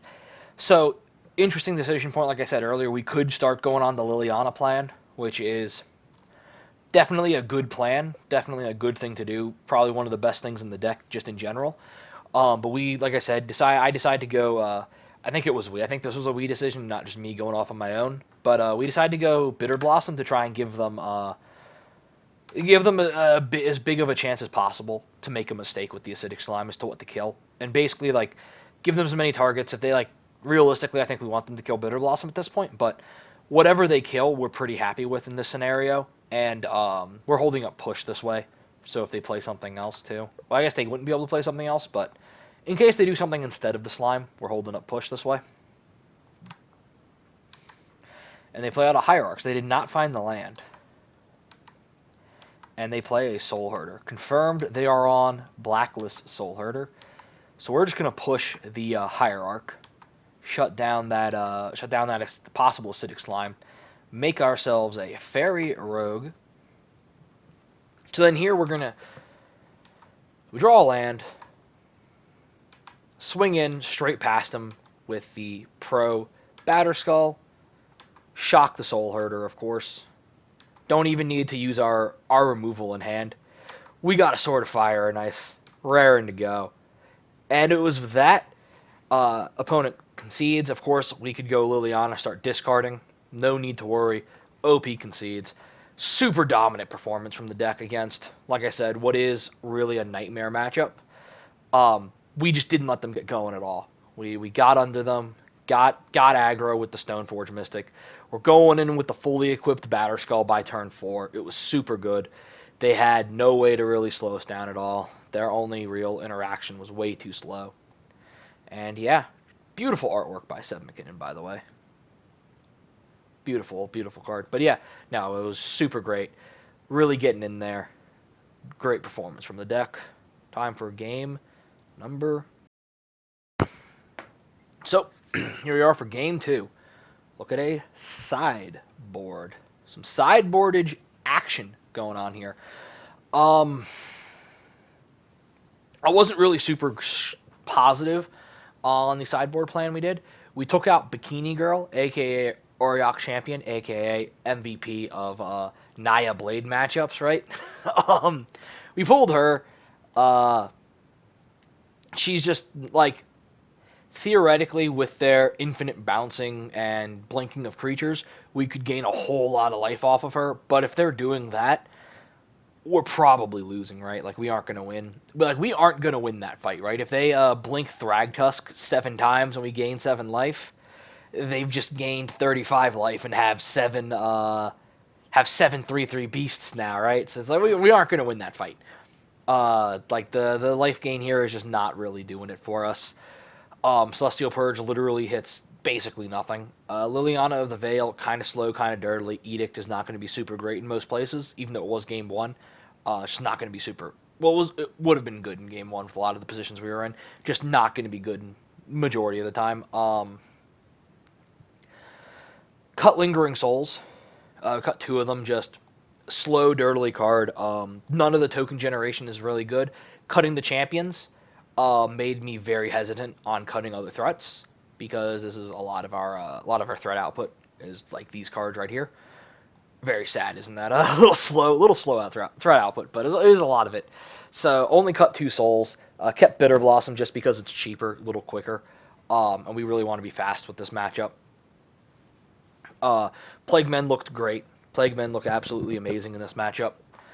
Brought both of them in, brought both Brutalities in, also look absolutely amazing.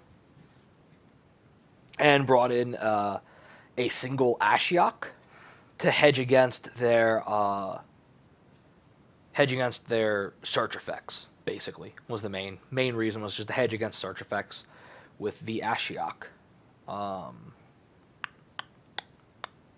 else did we bring in? I'm missing something. I'm missing a card. It's 2, 3, 4, 5. Anguished Unmaking. That's what I'm missing. Not used to playing this sideboard. Yeah, so we brought in Anguished Unmaking too. Catch-all removal. We just really want to be able to remove the things like Soulherder and Yorion. So just more removal is not really bad in this scenario, especially cutting the edicts, which aren't as effective. We want to bring in more effective removal. So here we go. OP is playing first. Name Yorion as the companion. They did not suddenly lose 20 cards between sideboarding and game 1 and 2. So we mull the opening hand. I don't really remember what's in it, to be honest. I remember it was like 5 lands or something, though. Keep this hand. His hand looks great. We got Fatal Push, which is very much a good card in the matchup. Liliana of the Veil, questionable. She's good. She's definitely good. Not great. Not the best card. Lily the Last Hope looks absolutely amazing. And Plague Man looks absolutely amazing. Only thing we want is a non-painful white land, correct? Like a Godless Shrine or a Fetch land or something like that would be absolutely great to draw. So, we're going to bottom Ashiok.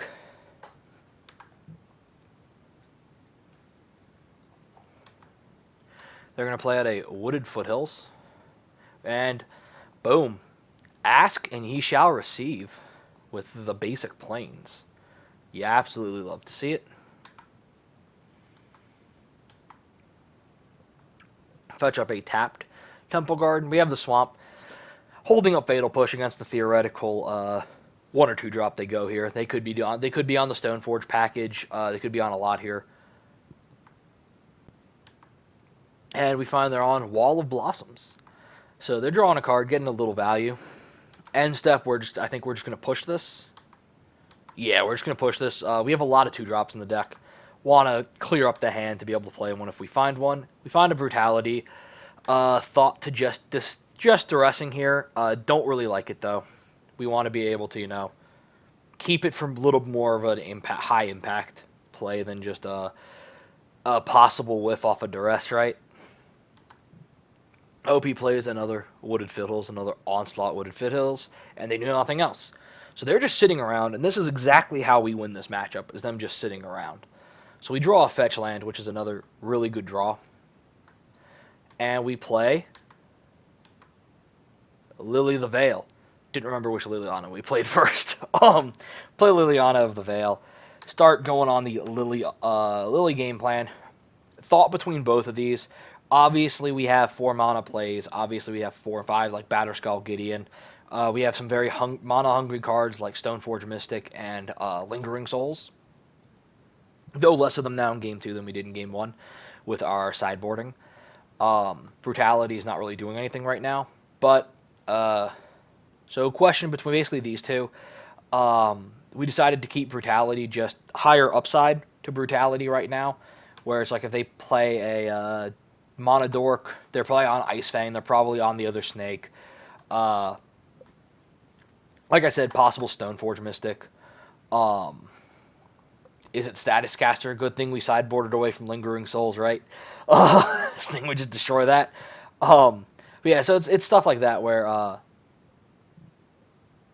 yeah, so we wanted to keep Collective Brutality for stuff like that, basically. And just at the end of the day, it's removal. If we had like a Fatal Push or something, maybe it'd be a little easier to dump the Brutality. But with it being the only hard removal we have, well, any sort of removal really, we want to kind of hang on to that. So they're going to play a Misty Rainforest. And they're playing something, and just put Yorion in hand. That's all they do. So OP is doing nothing. We find an Inquisition. We're going to discard it, because guess what? We're not going to play it. We're not playing it this turn because we're playing Lily the Last Hope this turn. We're definitely wanting to get Lily the Last Hope down, get her stomping towards ultimate here as quickly as possible. And again, we'd rather keep removal for the board than straight discard if they start playing to the board. And Plague Man just is going to be so great to blow out a whole lot of their creatures he can blow out. So we just want to kind of keep him wrapped up for that. Play out Lily the Last Hope, uptick her.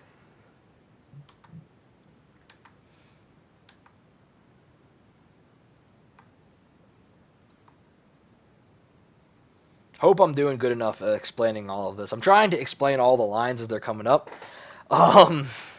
This is my first time ever recording anything like this, though. So, hopefully, like I said, everything's kind of going good. They play Night of Autumn. They choose to put 2 +1/+1 counters. So they're finally taking some sort of action after several turns of just dirtling around with our deck, which is the master of dirtling around and doing nothing. We draw Sword of Light and Shadow. So, interesting thought here, as they are representing Veil of Summer.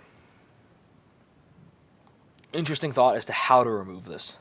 We could theoretically use the Edict to remove it. We could theoretically -2/-2 from Brutality, -2/-1 from Lily the Last Hope on it to remove it, or we could combine Brutality and Plague Man to remove it. All of these are ways to try and remove it.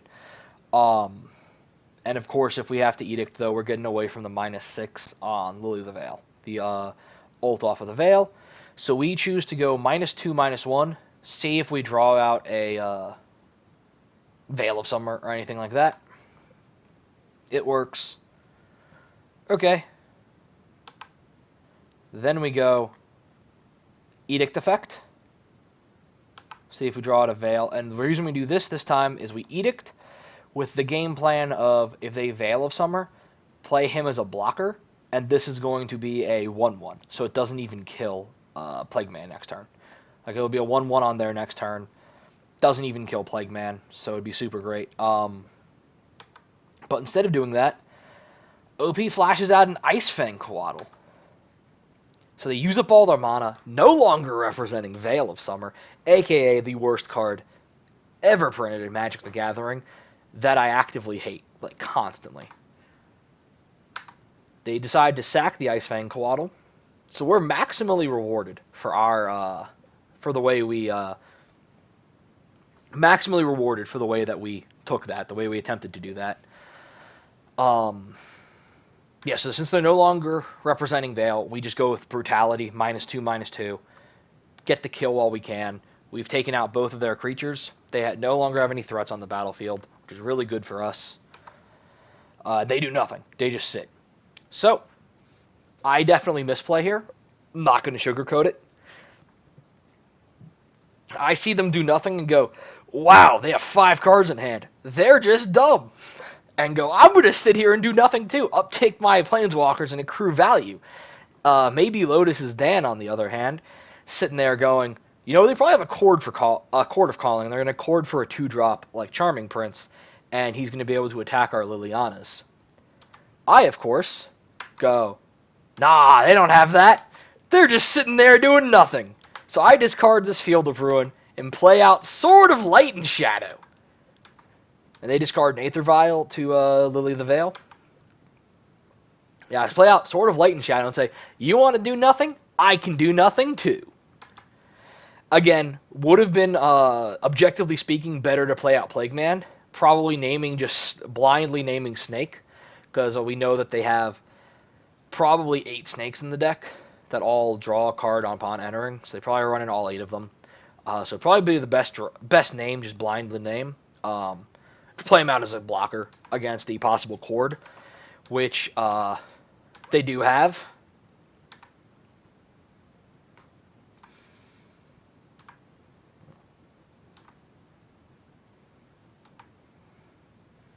Yeah, the timing was really funny because it was me clicking the sword on the Discord League, and Dan's like, "What if they have Chord of Calling?" And I just went, "Nah." We got punished. We got very punished for me ignoring that. Then they play a Wall of Blossoms, effectively insulating them from the -2 from the Edict effect off of Lily the Veil. Next up, here's where I call it. Hopefully, the opponent. I did call this live on the Discord League too. It's a little hard to call it now. Hopefully the opponent attacks Lily the Veil, because Lily the Last Hope is very clearly right now our hope. She is the last hope. Yeah, pretty much. We have 1 card in hand. She's the last hope to win. If we emblem, we're in a really good spot. If she gets killed, we're really not.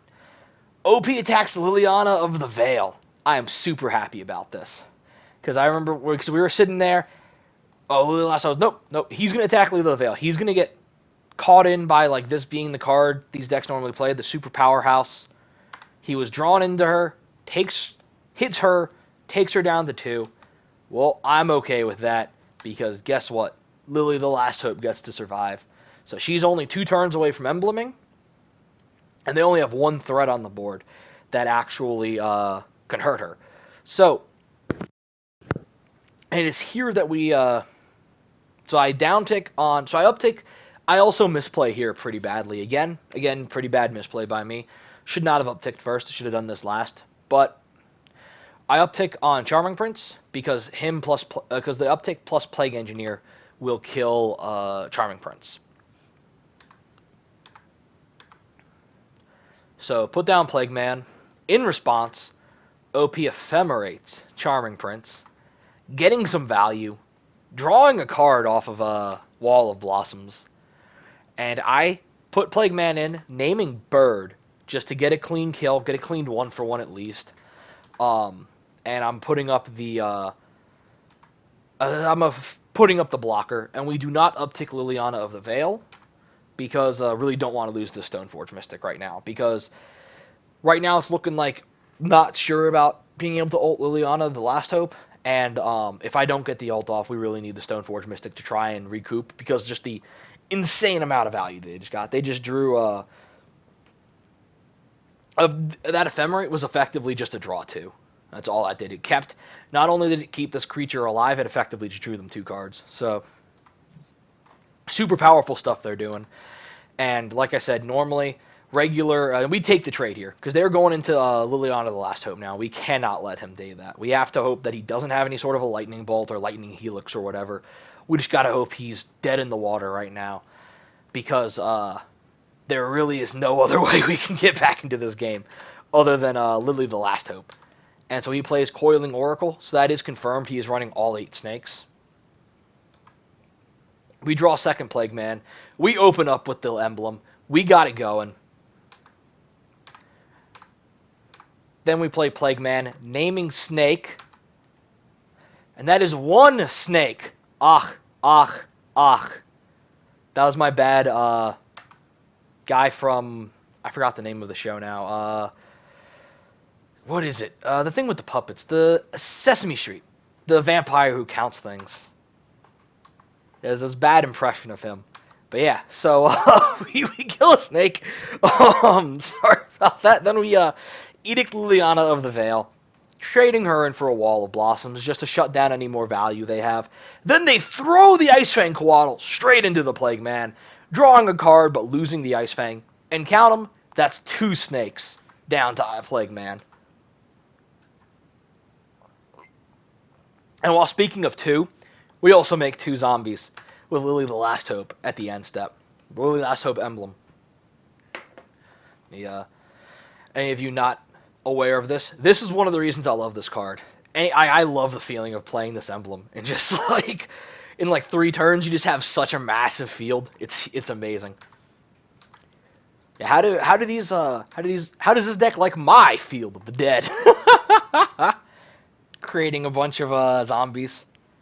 Alright, so we draw an Inquisition. And they play a Thragtusk.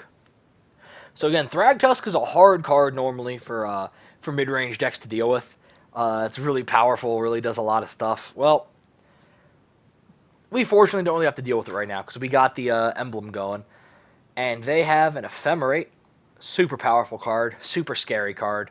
Kiki Jiki, who is uncastable. As they only have the 1 red source. Restoration Angel. Again, a really good card for them in Ice Fang Coatl, who's locked out right now. So we take the Ephemerate because it's just probably the best card in the hand, just in general, even if we could take Resto Angel. And then we play Stoneforge Mystic, and we grab ourselves, I believe, a Batterskull here. Yeah, grab a Batterskull here. They don't have any sort of removal to really punish us for doing this. We don't swing in, obviously. We just want to sit here and make a whole lot more zombies now. And so that's up to 6 zombies off of Lily the Last Hope emblem. OP plays Birds of Paradise. We draw Bob. Really good draw, but we're on the Batterskull game plan now. Gonna flash in Batterskull. Again, don't want to attack. Want to make some more zombies. Make an additional 8 zombies this time. Oh, first, OP, Resto Angels, blinking, Restoration Angel, blinking the Thragtusk, gaining an additional 5 life, making a token. Again, like without the Last Hope emblem, with what they're doing, we'd be dead in the water. Which is why I do think, even with Lily the Veil, like we'd be so dead in the water right now. Which is why I think he should have attacked Lily the Last Hope that turn with the Charming Prince. We make another 8 zombies, though. We're up to 14. Whole lot of numbers flying around. Whole lot of zombies. We're doing a lot of stuff. We're kind of just going off here with Lily the Last Hope. Kind of just doing her thing. OP plays out Yorion. I'm just going to click this enter button a lot because there's going to be a whole lot of blinking effects going on here.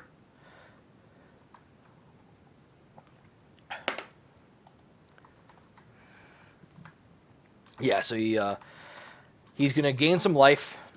So he blinks the Thragtusk, blinks the Resto Angel. Resto Angel then blinks the Thragtusk.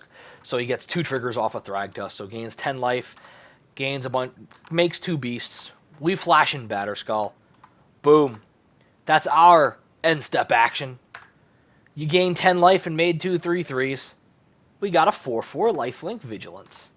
But it doesn't matter because we're about to make another 16 zombies.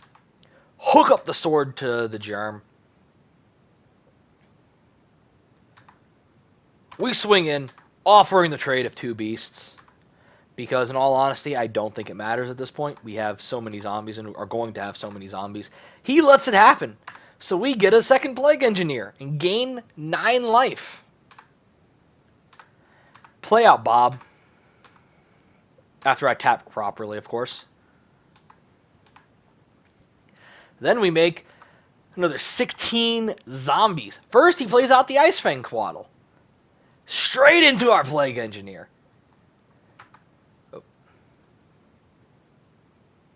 And for all of you counting at home, that's... Nope. What is it? I think this one? Yeah, 1, 2... That's 3. 3 snakes OP is thrown straight into the Plague Engineer. Straight into the Meat Grinder. and then we make 16 zombies. So we're up to 30 zombies right now. We got 30 zombies, Germ Token with Batterskull and Sword of Light and Shadow, Dark Confidant, Plague Engineer, Naming Snake, who's already a 3-for-1 in our favor at least. Another one in hand, ready to come down. Like, we're doing amazing. And like I said, if we didn't have this Lily the Last Hope and these 30 zombies, imagine how bad of a position we'd be in right now. We'd be staring him down, being like, he's got 30 life, like really regretting taking Light and Shadow over Feast and Famine at this point. And there's 4 snakes OP has thrown into the Plague Engineer, trying not to die. He plays out Soulherder. Soulherder's going to live until an end step when he can blink someone, unfortunately, this time. Unlike last time. He swings in. Oh.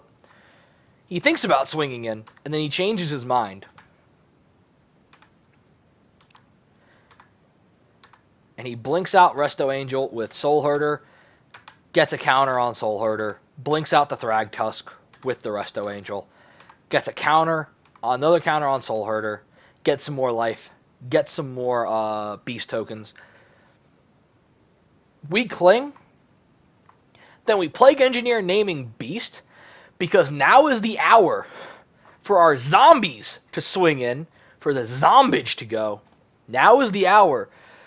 Something... it doesn't work. Quoting Lord of the Rings here doesn't work. But yeah, we're going in. We got a whole lot of zombies. We're going in. So we're going to name Beast. So that way, Thragtusk and all his Beast tokens, if he somehow survives, because I really did not want to do the math when we did this. This was game 3 after it go into time game. This was pretty long into this game. Really did not want to do the math. So I was hoping OP would, or if he didn't, would kind of scare him out of blocking, because all his Beast tokens and Thragtusk would now trade with zombies, which is pretty amazing. Pretty amazing feeling. This is great. So we're, makes me click 1 for every individual. Okay, let's just do this really quick then. Boom. So we go in. OP thinks about his blocks a little bit. He goes down to -17, and the game log fills up with zombies. Absolutely beautiful. Great ending.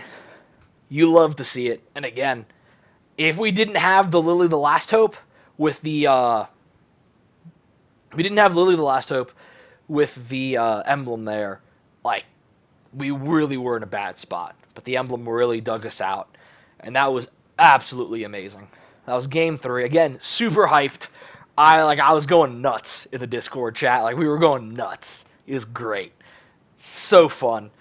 So that is match number 3.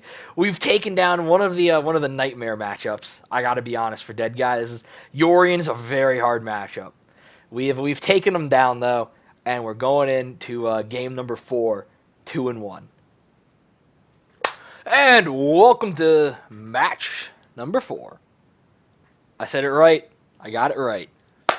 Game number, we did 2 in the last one. 2, 3, 8. Game number 8. Match number 4. We're here right after the grind fests. The time fests and grind fests that were matches 1 and 3 there. Soulherder and Naya Blade. Man, such a nightmare matchup. It felt so good to win that. Like I said, we were pumped.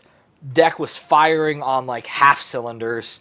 But we Lily the Last Hope was the hope. She did it. She carried us. Man, like, so great. Really, really proving her spot there. So we got the play here against Freyal. Sorry, Fayal. No R. I was thinking Freya, but I was just being correct. So we take the play. We got a lukewarm hand at best with Bikini Girl, Thoughtseize, very cool artwork on the Thoughtseize, of course, and Cling and 4 lands. So I believe we kept. They mulled. Yep. Yeah. So we kept. Depending on what we're up against, this could be like this card alone could blow out a couple decks like Rakdos Prowess. This card's laughably good against. So And prowess is the single biggest archetype right now, really out there, from everything I understand. Uro being the other big one. Deck is okay. This hand is okay against Uro. It's not really great, but you know, Kling isn't bad. Auriok Champion kind of bad. Thoughtseize isn't bad against it. So, kind of taking the risk there. Risky keep. We're going to open up, I think, with a Swamp into Thoughtseize. Nope. Fetch Shock into Thoughtseize is what I meant to say. Yep. Don't know why we didn't just play Swamp, but whatever. Oh, because we want turn 2 Auriok Champion. And we're up against Blue-White Control. Pretty much the worst possible matchup for Auriok Champion. Pretty maximally punished for keeping this hand. We take Spreading Seas.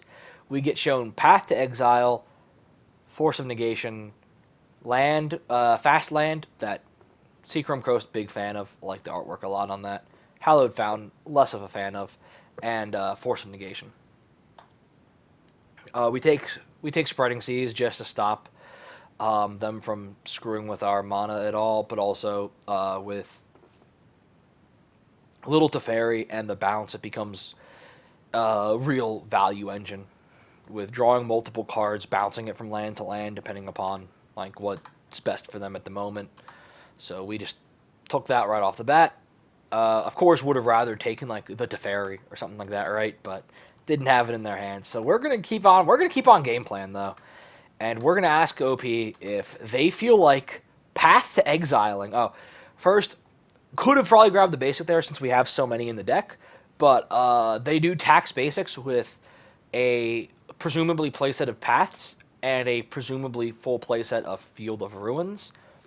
Actually, they may not be as on many ruins with the Spreading Seas, but we have to be ready for some Field of Ruins, and we got to be ready for a full playset of Paths. So they're going to be taxing our basics. So because of that, I went with Fetch Shock here, though I think fetching up a Plains is perfectly reasonable here as well. We're going to slam Bikini Girl, Auriok Champion, who does not have the protection for this game. Not ready for this game at all. Caught without the right protection. She's, we're going to ask our opponent if they want to path her. They want to Path to Exile our 2 mana 1/1.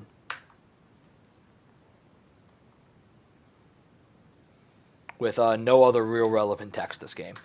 They're going to say no. Instead, they want to play a Stoneforge Mystic. And they want to play a Feast and Famine.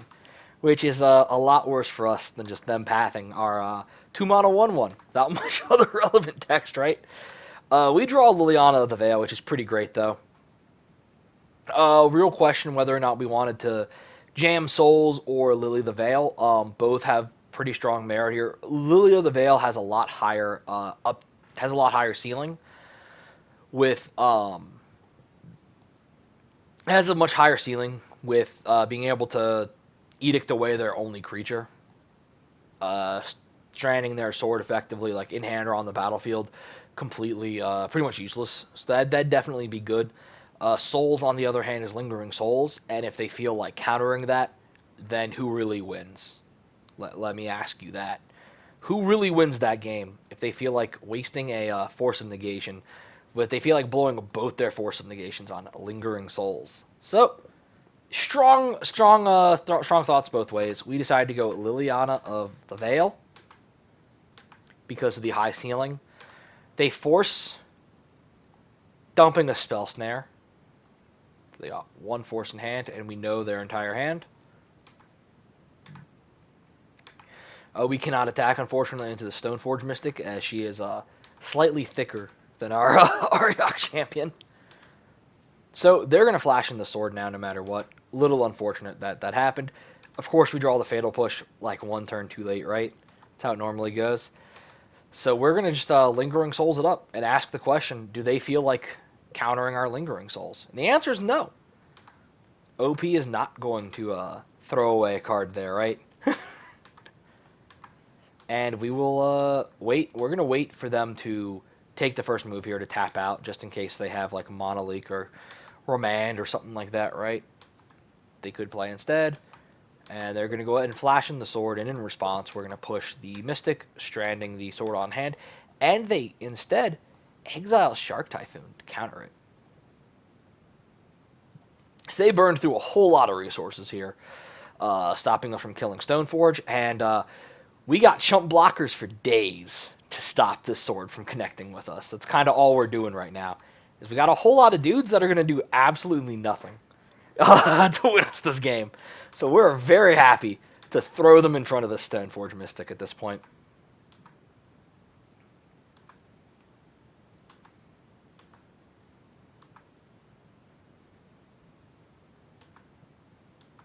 You draw Bitterblossom, great draw. Really good card in the matchup. Then we're gonna cling. Then we're gonna flashback Lingering Souls. Yeah, just super great turn for us. Got more like I said. All we're doing here is chump blocking. Bitterblossom, really great card in the matchup. Gonna give us a pretty much endless stream of threats and chump blockers. And they decide to path our 2-mana 1/1. Now that we got the endless stream of guys coming in. Oh, I don't know why I did that. Yeah, we ended up doing it.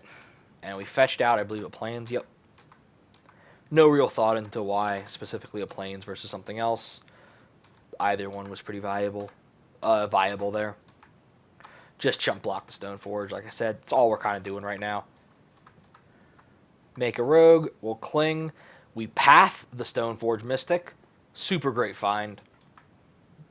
They grab a non-Modern Horizon snow-covered island. Been a minute since I've seen that snow-covered island. Love the artwork on that Glacial Fortress. And we're going to get in there with some spirit tokens. Only 10 more turns. And we got... Sorry, only 9 more turns. And we got them.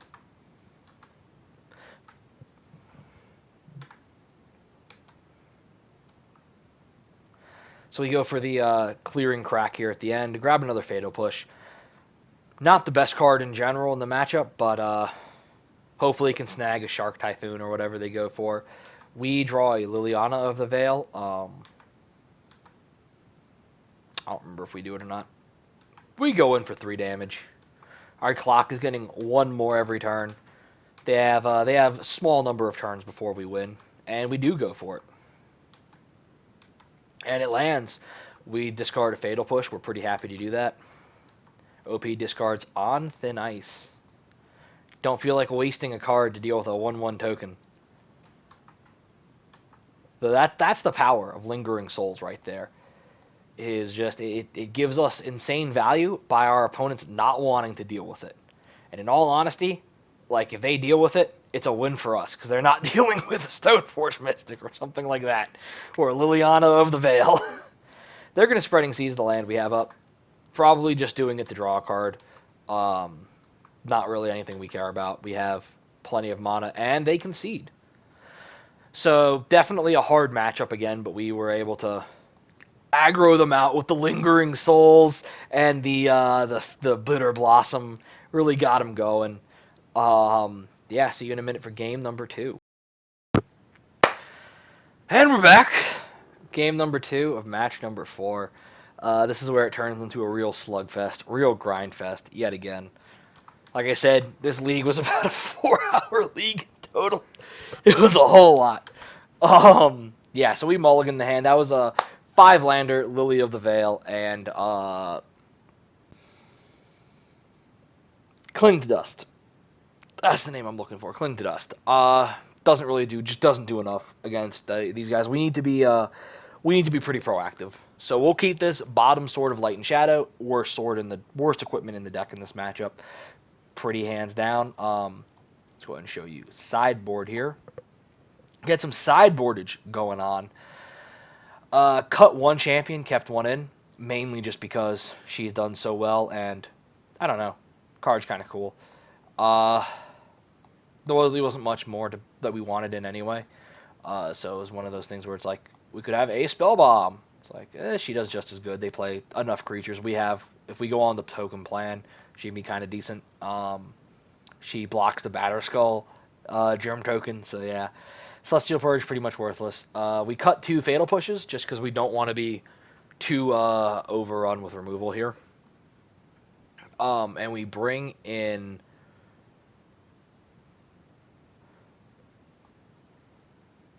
Anguished Unmaking to be able to remove planeswalkers or equipment if we need to, but mostly for the planeswalker removal.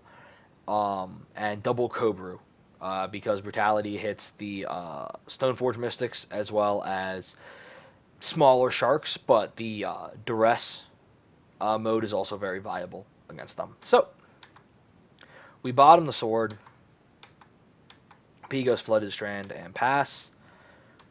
We play out the Inquisition. We fire the Inquisition cannons, Jace the Mind Sculptor, Flooded Strand, Shark Typhoon, Castle Ardenvale, and Seachrome Coast. So, only one viable take in the hand, and that's Path to Exile. And so that is what we take. They crack Flooded Strand, grab the Hallowed Fountain tapped, play out the Seachrome Coast, and they Spreading Seas our swamp. What a bunch of jerks. What do we draw? We draw Lily the Last Hope. Not the best in this spot. So we're going to play out the Silent Clearing, and we're going to hurt ourselves a little bit here with this Thoughtseize. And they have drawn a Spell Snare off of the Spreading Seas. Don't like Spell Snare. Really don't like leaving them with this card. This card can be annoying, but we just have to take this. We do not have an option about Jace the Mind Sculptor. Like, if they get going with Jace, they win. So we just got to take Jace. And, yeah, spoiler alert, this goes to game 3. I'll just tell you that right now, because you're about to see this. I didn't tilt off a whole lot, but I did get a little salty in the Discord league after their turn 4. Yeah, we Cobrew going for a discards effect, going for Duress just to get the Spell Snare out of their hand, because we can't cast Stoneforge through it. We can't cast anything through it right now because we only got 2 lands. So, yep, so they play Ardenvale. And, of course, what do they top deck? But another Jace the Mind Sculptor. So, it feels really bad. Max punished for taking Jace. We're really hurting here. We get a land, so we get to make a very underwhelming play of Liliana again in the face of a Jace. So we go Lily the Last Hope just to try and draw out a counter spell or whatever. Neither one are really good in this spot. And the ult off Lily the Last Hope may be able to cheese us out another game, like it did Soulherder, right? But yeah, they Spreading Seas another land, so now Lily the Veil is just off the table. This is feeling really bad. Like I said, the top deck of Jace was, yeah, kind of did it for us. So we uptick, play out Stoneforge, and they counter it. And so we sit here looking like a couple of idiots. Yeah, so he's going to keep going with Jace. We're pretty much locked out at this point, unfortunately. We draw a Swamp, so we can try and jam a Liliana of the Veil into 100% counter magic that he has, and he doesn't do anything with it.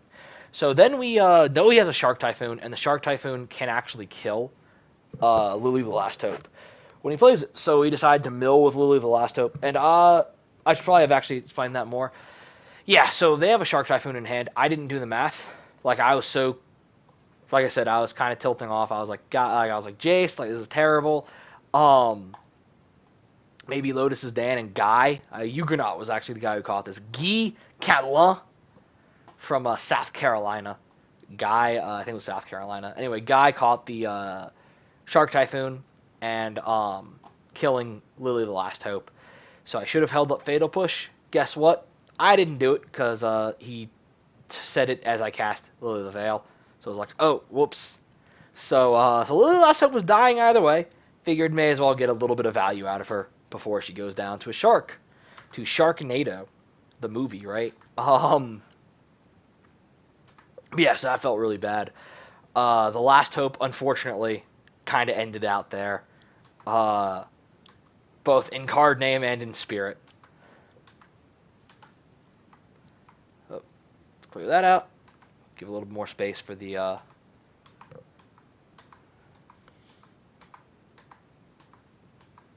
They play a Sword Fire and Ice. They equip it. Take out Lily the Veil. Lily Last Hope is not dead anymore, but damage has already been done. They got a flying attacker now. Cannot stop it. We push it. We start upticking. Draw a land, which was good. Gives us more not blue land. Play out Stoneforge. It gets remanded. We play out Stoneforge again.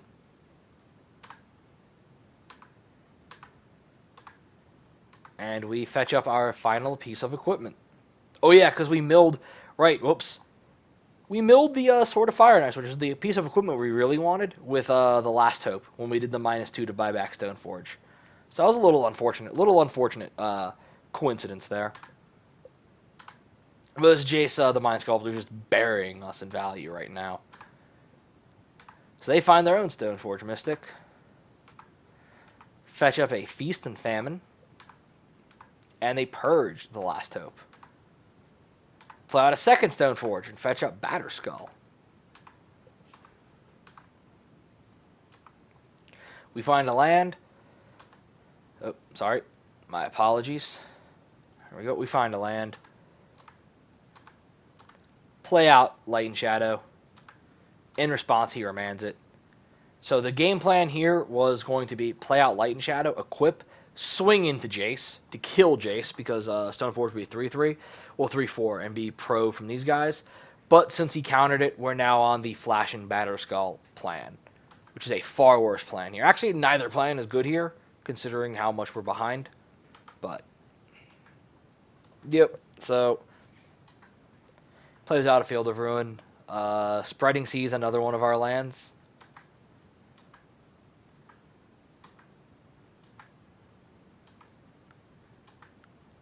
Get some more Brainstorm action.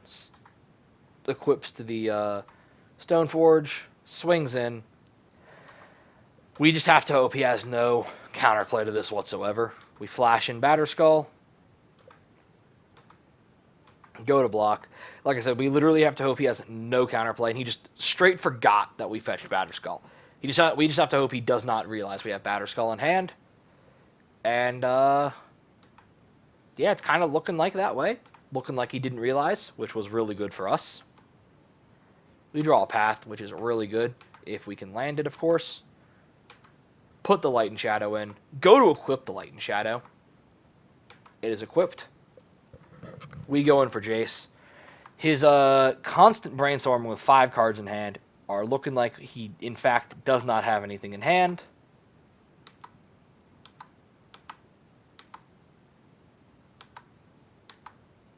And he does something. Then he Shark Typhoons for 1. That's what it is. And we are able to path the 1/1 Shark. Man, does that feel good. We go in, able to kill the Jace finally. Only took what, 7 turns, right? Plus 5 turns. And he puts in Batterskull. Fortunately, our Germ is protection against all of his creatures right now, which is pretty good. Then he Feasts and Famines. And unfortunately, his Batterskull is about to be protection from my Germ. So he hooks up everything. He swings in. He's got a very swole Germ, carrying a whole lot of equipment. He's got a skull on his head, a sword in each arm, going nuts. Shocks the Stoneforge, untaps his land, Field of Ruins us. I fetch out a land, I don't think it matters at this point. Then he untaps his land. Then he goes for a Teferi, Hero of Dominaria, tucking the sword.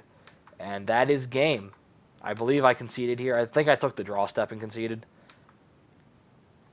Nope, I kept playing. Alright. Swing in. Oh yeah, I was going for hoping he did nothing. He did do something though, which was unfortunate. Then he made a 1/1. I was hoping OP would forget to block, so we could just kill Teferi. Did not happen. He draws. We're going nuts here. We're ahead on clock, hoping to kind of get some sort of clock advantage here by making him attack us. Shocks us down to 1. we got to discard the Inquisition. That's fine.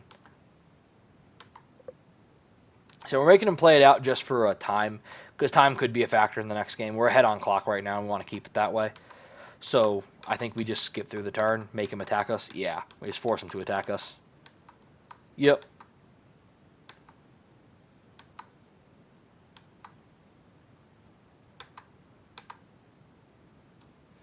Yep, and that's that. That's game 2.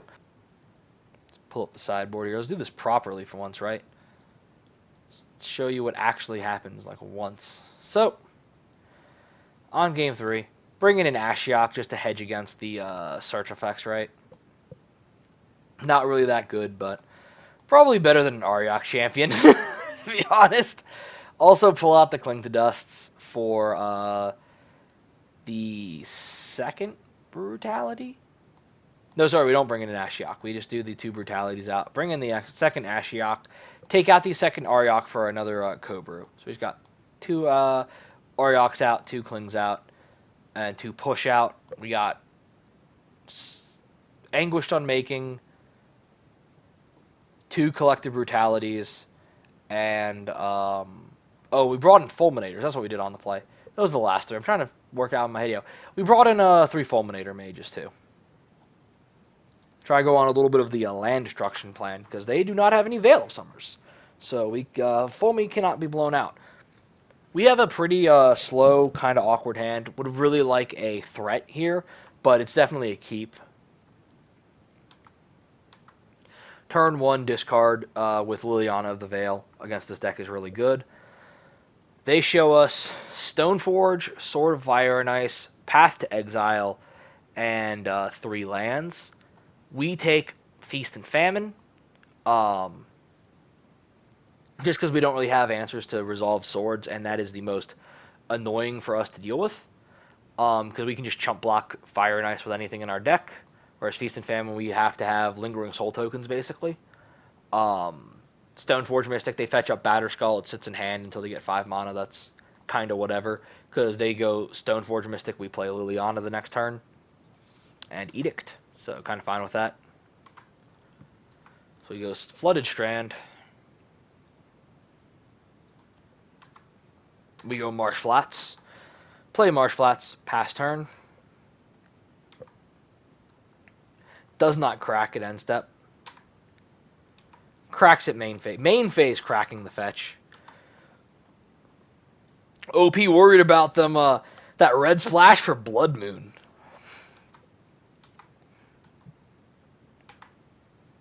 So he grabs Batterskull, plays out Stoneforge.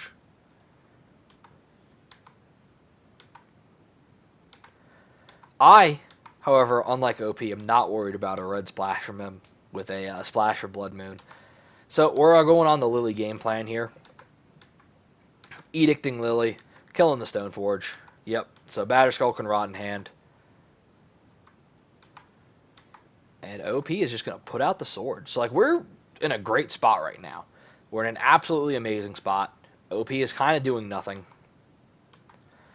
And they, awkwardly enough, have 3 basics, so Fulminator Mage looks incredibly terrible.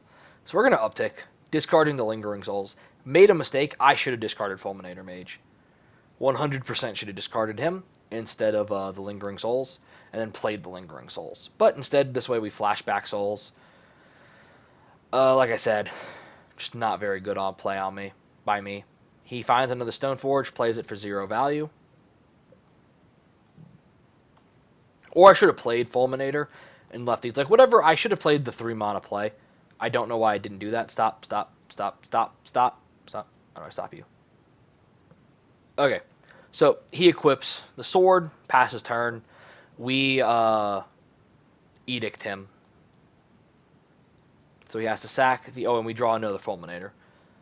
I gotta be honest, I don't like Fulminator Mages in these matchups. I really don't like going on the land destruction plan, other than against big mana. Like, mainly Tron. Like, these are really in the deck for Tron, and to a lesser degree Titan. I guess some Titan decks like Valakut they're really good against, but it's like I don't like going on the Fulminator plan unless the opponent's game plan has something to do with lands. It was mainly people on the Discord, like in the chat, were like, "Hey, we should do that," and it's like, they Has more text than the Auriok Champion, I'll give you that. So it's kind of one of those things, but I just personally am not really a fan of it. Because you're definitely seeing the fail rate from it right now. Discard a card, we discard a Fulminator Mage. Oh, we played the other Liliana out. They discard Path to Exile. Don't want to path one of our spirit tokens. We're, of course, holding up Path.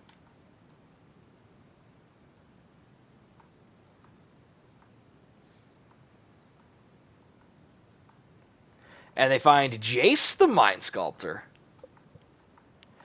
Always on cue.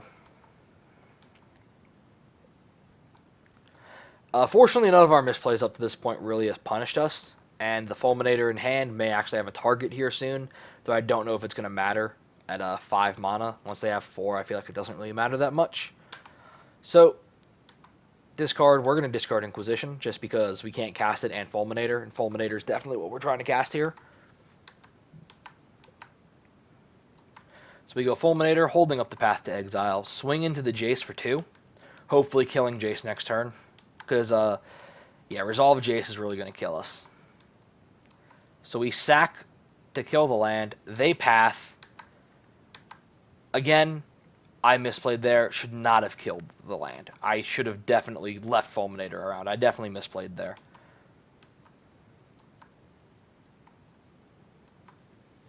So he's going to draw 3 off of Jace. A little more brainstorming. Yeah, like I said, I definitely misplayed with the Fulminator. I should have kept him around. We draw another Liliana. I think we discarded here to Liliana. So we swing in the Jace.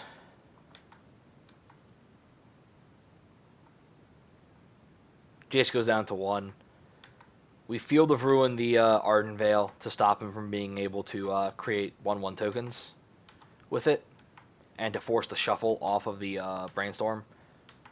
Also, I'm going to get rid of this because that can get gotten brainstormed back into the deck. Go for the discard off of Lily. And he responds with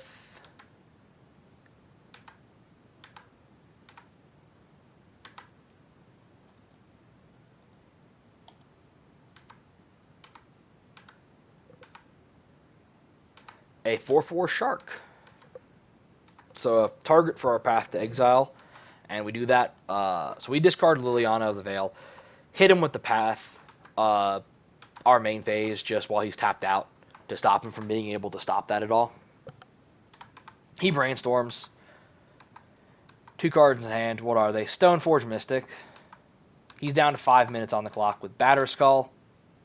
We draw a land.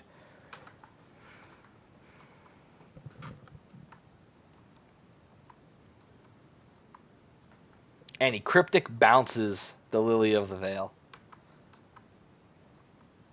We replay it. We uptick it. He loses Batterskull. Pass. We're feeling really bad right now. This Jace is stuck around way too long, and he's really killing us here with the value. He's finding OP everything he needs to find. We really need like threats, or we're just not drawing them. And so he gets to swing into Lily, kills the kills the Spirit token, hurts us a little bit. Plays D-Sphere on Liliana, and it was just like, good God, man. And do I keep going? I think I concede after draw. Nope, I keep playing. Never mind. So yeah, we play out Bitterblossom. Bitterblossom's a great card in the matchup, but we needed it like probably 5 or 6 turns ago, right, to really be good. Yeah. Make a Bitterblossom token. Find Batterskull. Play out Batterskull into their guaranteed counterspell. Yep. Remand it.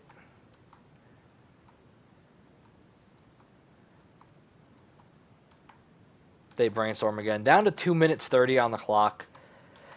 There's a chance they run out of time. Then they Fairy bounce the token. Fairy Tuck, I mean. Sorry. Fairy Tuck the token. We make another one. We're down to 3. So we're just basically dead on board now, I think. Play out the Batterskull. It makes it past whatever counter magic they got in hand. Untap. He brainstorms with Jace. Path to Exile the Germ token. We get a swamp. on thin ice, the Fairy Rogue swings in for lethal. That is game number 3. I'm going to be honest, that was a brutal one to lose. Game 2 and game 3 both came down to the Jace, like on 4, after we knew their hand and they didn't have it, the top deck Jace. Like, that absolutely destroyed us. Both games. And game 3 especially, drawing the Fulminator Mages were so bad. Like, if they were Auriok Champions, though, they would definitely have been awful, too. Probably would have been worse. But, like, these were really bad. Like, they were Lingering Souls, if they were a Bitterblossom there, Stoneforge Mystic. Like, if they were a lot of our other threats, we definitely would have been in a lot better spot. Bob, we could have maybe fought through the Jace, but yeah, we just couldn't fight through it with our draws. Definitely was not good enough. So deck has definitely still performed, though. Fought through a couple of pretty bad matchups pretty well. Have not run into the prowess, the Destined Rakdos prowess matchup. The absolute bread and butter of this deck. Good God, we eat them for breakfast. Well, that's match number 4. It's match number 4. So that's going to be that. See you in a little bit for match number 5. Hopefully, like I said, hopefully it's the prowess matchup. Because, good God, even like is it prowess or mono red, like this deck just destroys. That's really what we want to play against. Alright.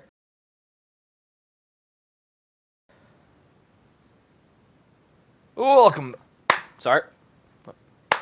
There it is. Had to do the clap first. Welcome back to match number 5. Right after the soul-crushing defeat against Blue-White Control. Just ground us out. Absolutely soul-crushing. We're here hoping to go up against some sort of a prowess matchup. Kind of a easy win.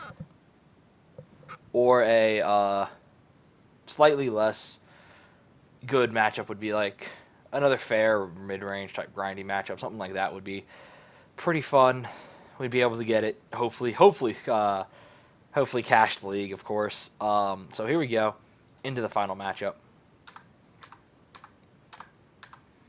All right. So we keep this hand. We got Inquisition, Cling, double Lily with triple lands. We're pretty set here. OP mulls down to 5. Definitely a little worried. Thinking possible Trod, which is of course one of the massive nightmare matchups. We go Courtyard into Inquisition, and we see Hardened Scales. So yeah, Arcbound Ravager, Hardened Scales, Yawgmoth Nexus, Forest, and Walking Ballista. So we pretty obviously take the Scales. So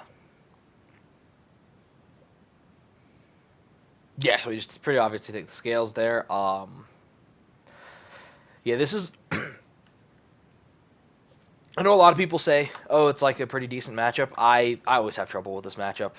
Like, I find that I have one too few pieces of removal almost every time. So here we go. They go Forest. We play out a Swamp, holding up the Cling past the turn. Their end step, we're going to be clinging something probably. They play out a land we did not know about, Llanowar Reborn. Very dope artwork. I made sure to comment it live on the Discord, so I'll make sure to do so again. Oh, and seeing Hardened Scales reminded me. Yawgmoth, a.k.a. Guy, a.k.a. Guy, had a question about how the Ozolith interacts with -1/-1 counters and a Soulscar Mage. I'll be honest, I have no idea what the exact scenario was. It was very long and complicated. But anyone who's like understands that interaction, feel free to answer the question for him in the comments, because he did call that out. So we're just going to cling at the end step. Yeah, he did live in the live commentary version. In the live, not commentary, but live Discord version, he did call out the the YouTube comment section to help him out with that. He also laid out the exact scenario, but like I said, I don't remember it. It was very long and complicated. A lot of moving pieces with it. So we're going to play a Liliana of the Veil. We're going to dump the Swamp. We want the Field of Ruin to kill Yawgmoth Nexus. They're going to dump a Pendelhaven. So now we know their entire hand. Oh, alright, nailed it.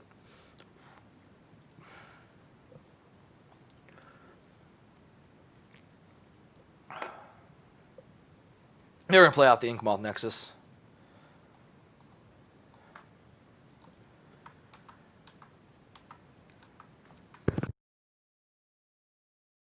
And they're going to play out the Ballista on 1. And they're going to make it a 2. So basically offering the trade with the Lily. We're going to accept. So we draw Inquisition. We're going to accept the trade. Oh, never mind. So they're going to, so they put this on 2. We go to sack. They activate Yawgmoth. In response, we kill it with our Field of Ruin. So that way they have to sack the Walking Ballista. So Ballista's going to die. They grab a forest, different artwork forest, both Eldraine.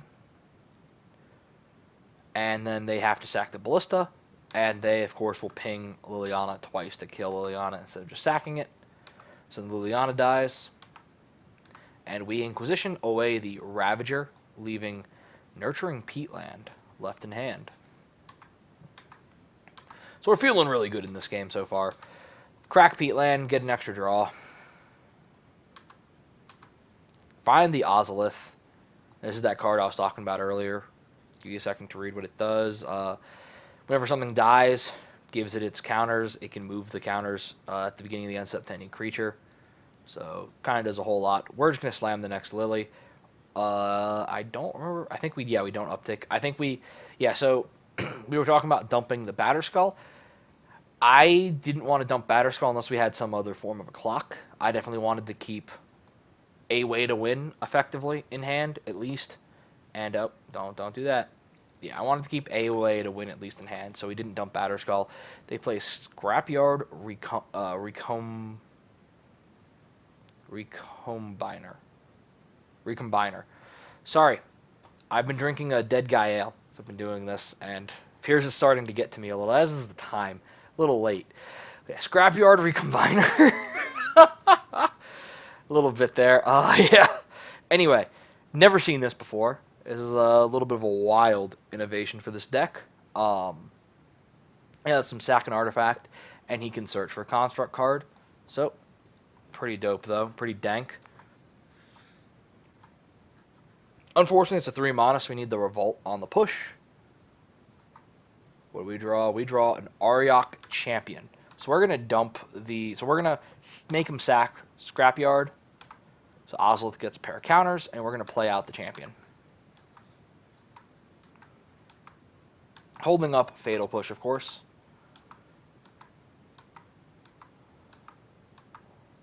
Finds another Walking Ballista.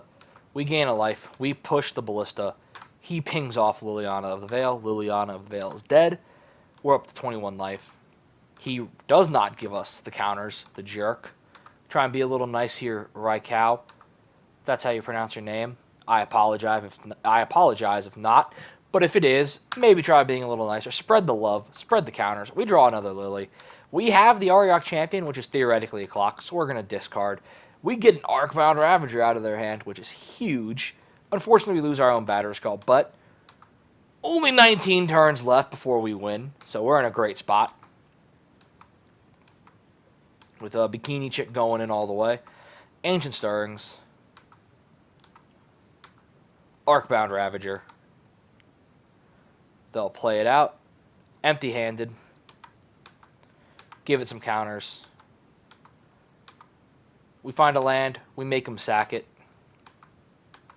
Don't know why they... I guess, yeah, playing it out's better. I don't know why they bothered to give it the counters. But we'll swing in. We're still going in. Auriok Champion going coast to coast. Only 18 more turns.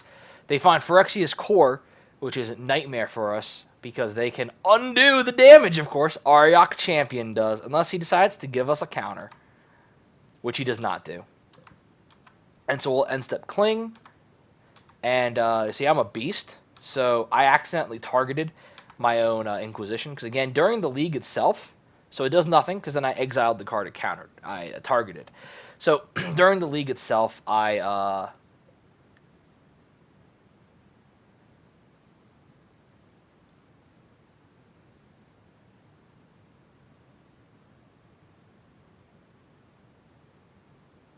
I targeted, Ancient Stirrings. So I drew a Bitterblossom, which, exponentially increases the clock.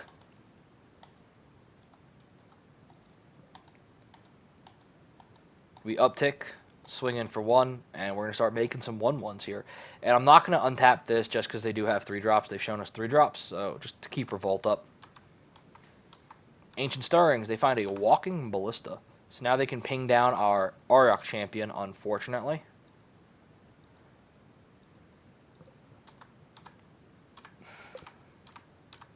Gain some life. Ballista's up to 4. They're going to ping down the Liliana. Just kill it. We'll fetch at the end step. Thin the deck out. Try and get some good draws here. We make a rogue. We gain a life. We lose life, then we gain life. We pass the Ballista. They let it happen. They get the land. Not respecting the Auriok Champion.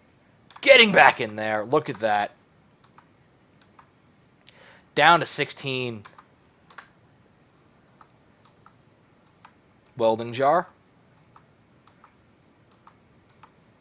She decides to not give his counter to the Fairy Rogue, unfortunately.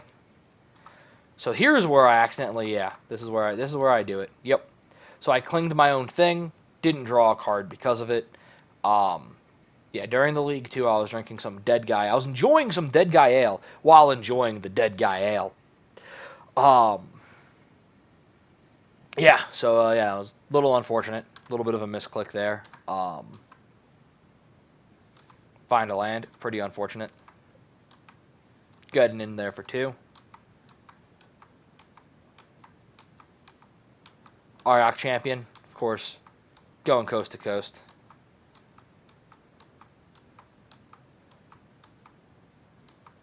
We make another fairy, draw a Thoughtseize. Dead card right now. OP has flooded out a little bit this game, but so have we. So find a Hardened Scales pretty late in the game. Of course, a couple other top decks could be kind of scary. And we draw a land. We'll crack it and find another champion. Our clock just keeps getting bigger. We get in there for another 4. And now every Bitterblossom token actually is gaining us a life, not just keeping us even with life with the second champion, which is pretty dope. So if Soul Sisters mode it was engaged, at which point OP conceded, because I think 1, 2, 3, 4. I think we were actually swinging in for lethal. No, we were swinging in for 6, but yeah, he conceded to this. He conceded to the second Auriok Champion, just too good. Game 2. Won game 1 after the mull to 5 off the opponent. Sideboard. Brought in Fulminator Mages just because Yawgmoth Nexus. Talked about Kor Firewalker on the sideboard. He's been pretty bad this league, so we haven't run into any prowess. And the thought of actually replacing him moving forward with another Auriok Champion, which I actually do like. At least one of them. Cut a Lingering Souls, cut one Bitterblossom, cut 2 Liliana of the Veil, cut Cling to Dust, cut 2 Thoughtseize. Brought in Anguished Unmaking, 2 Plague Engineer, 2 Collective Brutality, and 3 Fulminator Mage. Never mind, yeah, so that's the 8. That's what we did. So we did 1, 2, 3, 4, 5, 6, 7, 8. So we brought in Brutality because it's just, it kills a lot of their stuff. We just want all the removal we can get. Plague Engineer is really good against the deck. Anguished Unmaking deals with Hardened Scales itself and their Thopter Factory card. Fulminator Mage deals with Yawgmoth Nexus. Alright, here we go. And the cards we brought out. Lily's kind of slow. The Edict isn't too good. Cling to Dust doesn't really do anything. It's just a redraw. Lingering Souls is really slow. Bitterblossom hurts us. Thoughtseize hurts us, and they empty their hand really quickly. So we'd rather have Inquisition in this matchup over Thoughtseize. Bitterblossom and Lingering Souls is one of those things where we wanted to cut some of the token effects. We decided to hedge 1 and 1 because this hurts us, and this one is just slower. So 1 and 1. So we get a... Oh. I think that was a 1-lander. I don't really remember. I Fuck it, let me restart the game too.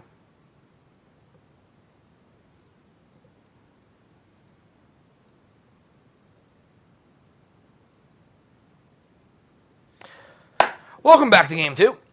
After our win over game 1, sideboard brought 2 Brutalities, 2 Plague Men, Anguished Unmaking, and 3 Fulminator Mages in. Brutality is just more removal. Anguished Unmaking, more removal, and it deals with Hardened Scales. Fulminator Mage deals with Inkmoth Nexus, and Plague Engineer deals with their constructs, like all their Thopters they make, and most of the deck are named constructs, so that also is pretty good. I wanted to cut on the token effects, bringing in more threats. Wanted to cut a couple. Lingering Souls is slower. Bitterblossom hurts us, so hedged 1 and 1 there. Liliana is kind of slow, and there are a lot of There are a lot of games and scenarios where she's just not very good against in the matchup. So we wanted to trim some of her. Cling to Dust doesn't really do anything in the matchup, and Thoughtseize. We wanted to cut some discard, and Thoughtseize actively hurts us, and they don't really run anything above 3 mana anyway. So like Inquisition is just better in the matchup. So there's the sideboarding thought. There it is. Here's our opener.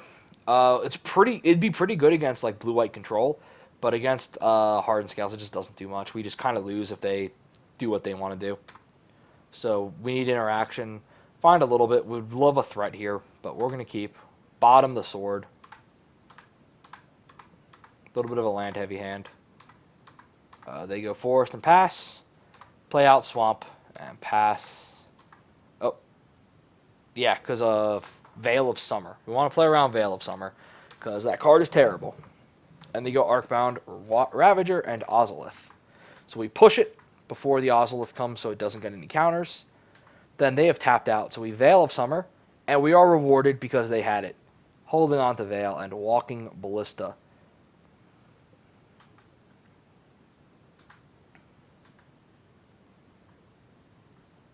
Play out Forest. Yep. They do have different types of basic Forest, so always make sure it's the one that matches. Play out Ballista for 1. We fetch up second swamp to push. And what was there, a 1 draw? Veil of Summer. Gets him every time. So that was pretty terrible. Play out of Plains, play the sword. That Veil of Summer probably cost us the game, funny enough. It really puts us in a bad spot because we got nothing else going on. They draw something. They draw action. And they start doing stuff.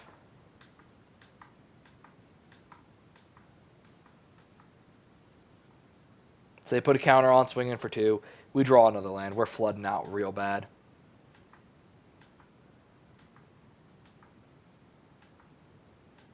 Yeah, I think we've only drawn a sword and land, so it's like we've definitely not hit what we needed to hit. So they're going to start making constructs. They draw a Walking Ballista. They're getting back in. They start making constructs, draw a Wilding Jar, put a token on Walking Ballista, counter on Walking Ballista, make a servo token. That's what I meant to say there. Swinging for 3.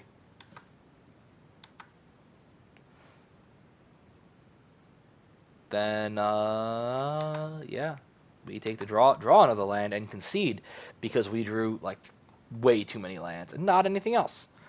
So that is game number 2. Pretty awful versus game number 1. Veil of Summer was really bad. Funny enough, they wouldn't have had another threat. They did not draw another threat. So if that was not a Veil of Summer, if that was just like a land or even this thing that turn, we'd still be in the game, even having drawn nothing. But Veil of Summer cost us that. And I didn't start tilting off about Veil yet.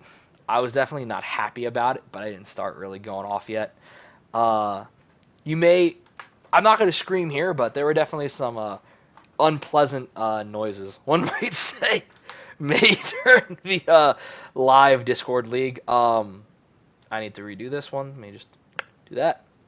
I want to be able to show you the hand we mulligan here.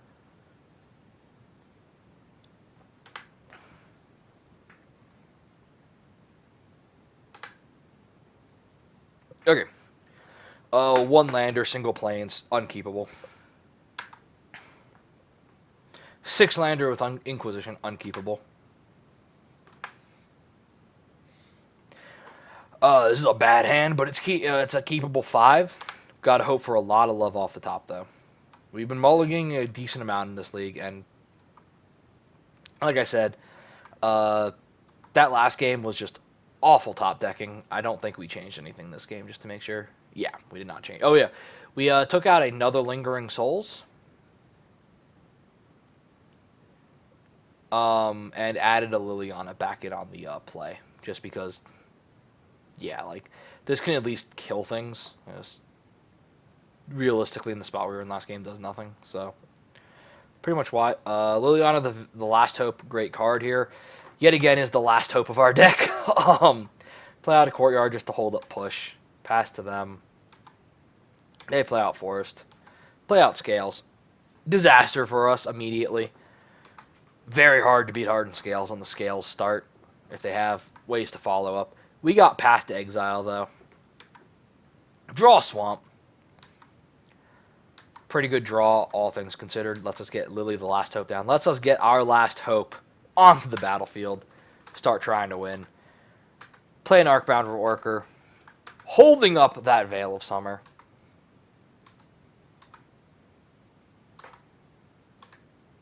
End step. Path to Exile. Say it with me, folks. Veil of Summer that. Veil of Summer is one of the things that makes me want to start registering more paths or go to, like, really bad white removal. Like, what's the word? Journey to Nowhere. Trying to, because, like, it's such a blowout with black sometimes. But, yeah. So, still holding it up. We're going to go Liliana, the last hope. Draw Plague Engineer. We're in a pretty decent spot. If they didn't have the Scales, I think we'd probably be winning because Plague Man would just hose so much of what they have, and the -1, the -1 toughness off Liliana would kill so much.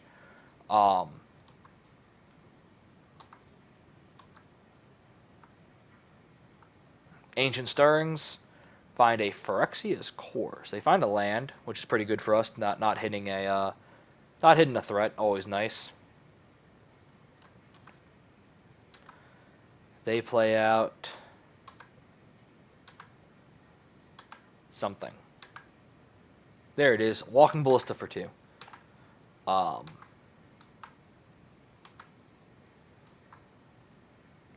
Draw Sword of Fire, nice. We uptick on the Ballista with the Liliana, and we play out Plague Man. Naming Construct to kill the Ballista, and to -1/-1 pretty much their entire deck, besides Arcbound Ravager, who is a beast. But we got a Fatal Push, so we can answer one of those. And what do they do?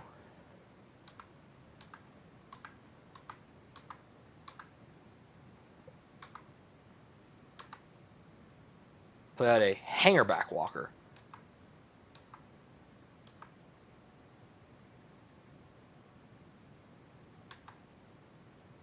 We draw an Inquisition.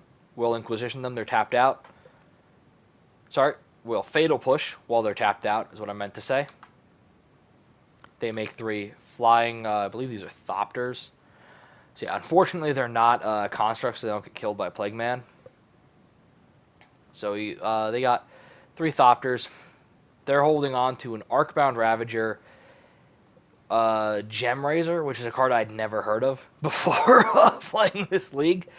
So Reach, Trample, whenever this creature mutates, destroy target artifact or enchantment an opponent controls. It's mutate 1 and 2 green. It's a 4/4. Even after playing this game, I don't still really know how mutate works, but yeah, we'll see that happen later. Veil of Summer and Arcbound, pretty obvious take of Veil. We take Arcbound, is what I meant to say, because we don't have any removal, and Arcbound would be really hard to deal with because it's a beast. If it was a construct, take Veil because we'd +1 it, and then with that, kill it. But we took that just because we don't have we don't have any removal for it. We don't have any way to deal with it right now. So we just start picking off Thopters, swing in with Plague Man, offering the trade. They do not take it. because we cannot block to save Lily Last Hope anyway from any damage. Mutate one of those, so now it's a flying 4/4 reach trample.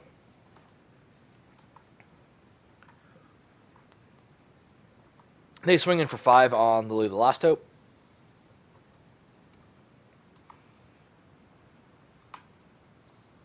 We draw a Fatal Push. So we Field of Ruin. Try to set up the Revolt on this push. Uptick, killing the last Thopter. And then we swing in for 2. Just in case they have something they want to play. But they do have a Veil, which is very unfortunate. So nothing we can really do there. We just decided to hold it instead of just playing into it. So unfortunately, Lily the Last Hope is dead here. Was going to get killed here anyway. That. Yeah, so Lily the Last Hope's out. They play the Ozolith. Yep. We draw a land. So we have Revolt again, but again, we're just going to play out the sword. Game plan is just to try and beat them down with Plague Man once he's armed up.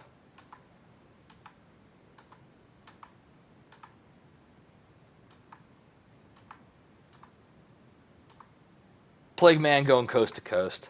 Not quite as good as Auriok Champion, right? But he's definitely doing it right now. Arcbound Worker. He does not swing in because he's scared of the sword. He's scared of this sword. We draw an Inquisition. Great draw because it lets us get Veil of Summer out of their hand. They Veil. We Fatal Push in response. We fetch to fire up Revolt, then Fatal Push in response. Killing that. Get the Veil out of their hand, which is what we would have taken anyway. Then we equip to Plague Man. Start getting in on the beatdowns. Force OP to block.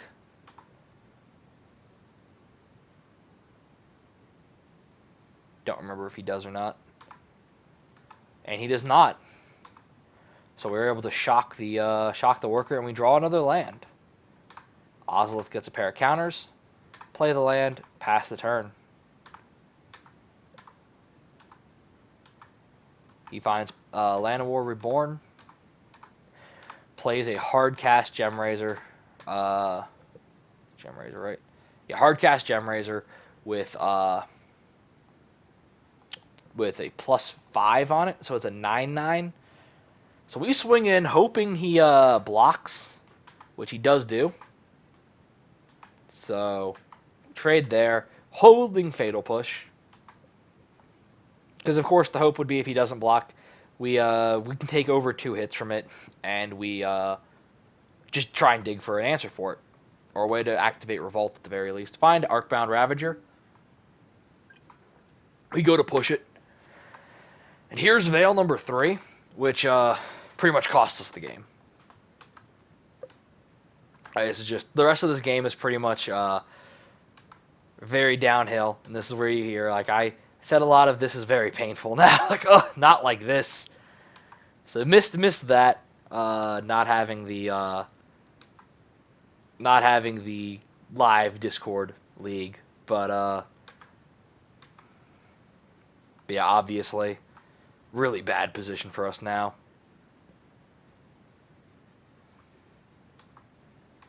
So now he's going to go in with Yawgmoth. He's going to sack it. He's sacking Arcbound to basically put all the tokens, all the counters, not tokens, all the counters onto Yawgmoth to make this a one-hit kill. So, Fulminator, we got to sack it to not die. Wait until combat step just to make sure he fully commits. He does. Sack Fulmy. Kill the Yawgmoth. Ozolith ends up with 18 counters on it. Draw another Fulminator. Can take out the second Yawgmoth. We'll equip just in case he decides to not attack. And then we decide to kill it anyway while he's empty-handed, so he has no chance to draw. Veil of Summer number 4. Plays out a second Hardened Scales. And we draw Auriok Champion. There it is. MVP going to work. Hook up a sword, and let's get in there. Small note, this is another game where Feast and Famine would be a lot better than Light and Shadow. If we have access to another sword, getting pro against the Gem Razors is pretty good here. So we'll gain a life.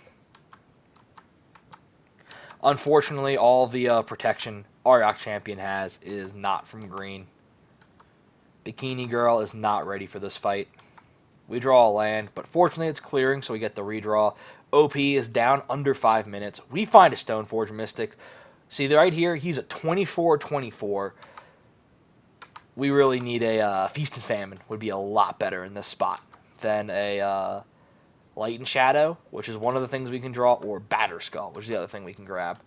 So we're going to grab, I think, Batterskull, yeah. And we're going to re-equip Sword to Stoneforge Mystic. Just because Stoneforge is going to chump so we don't die.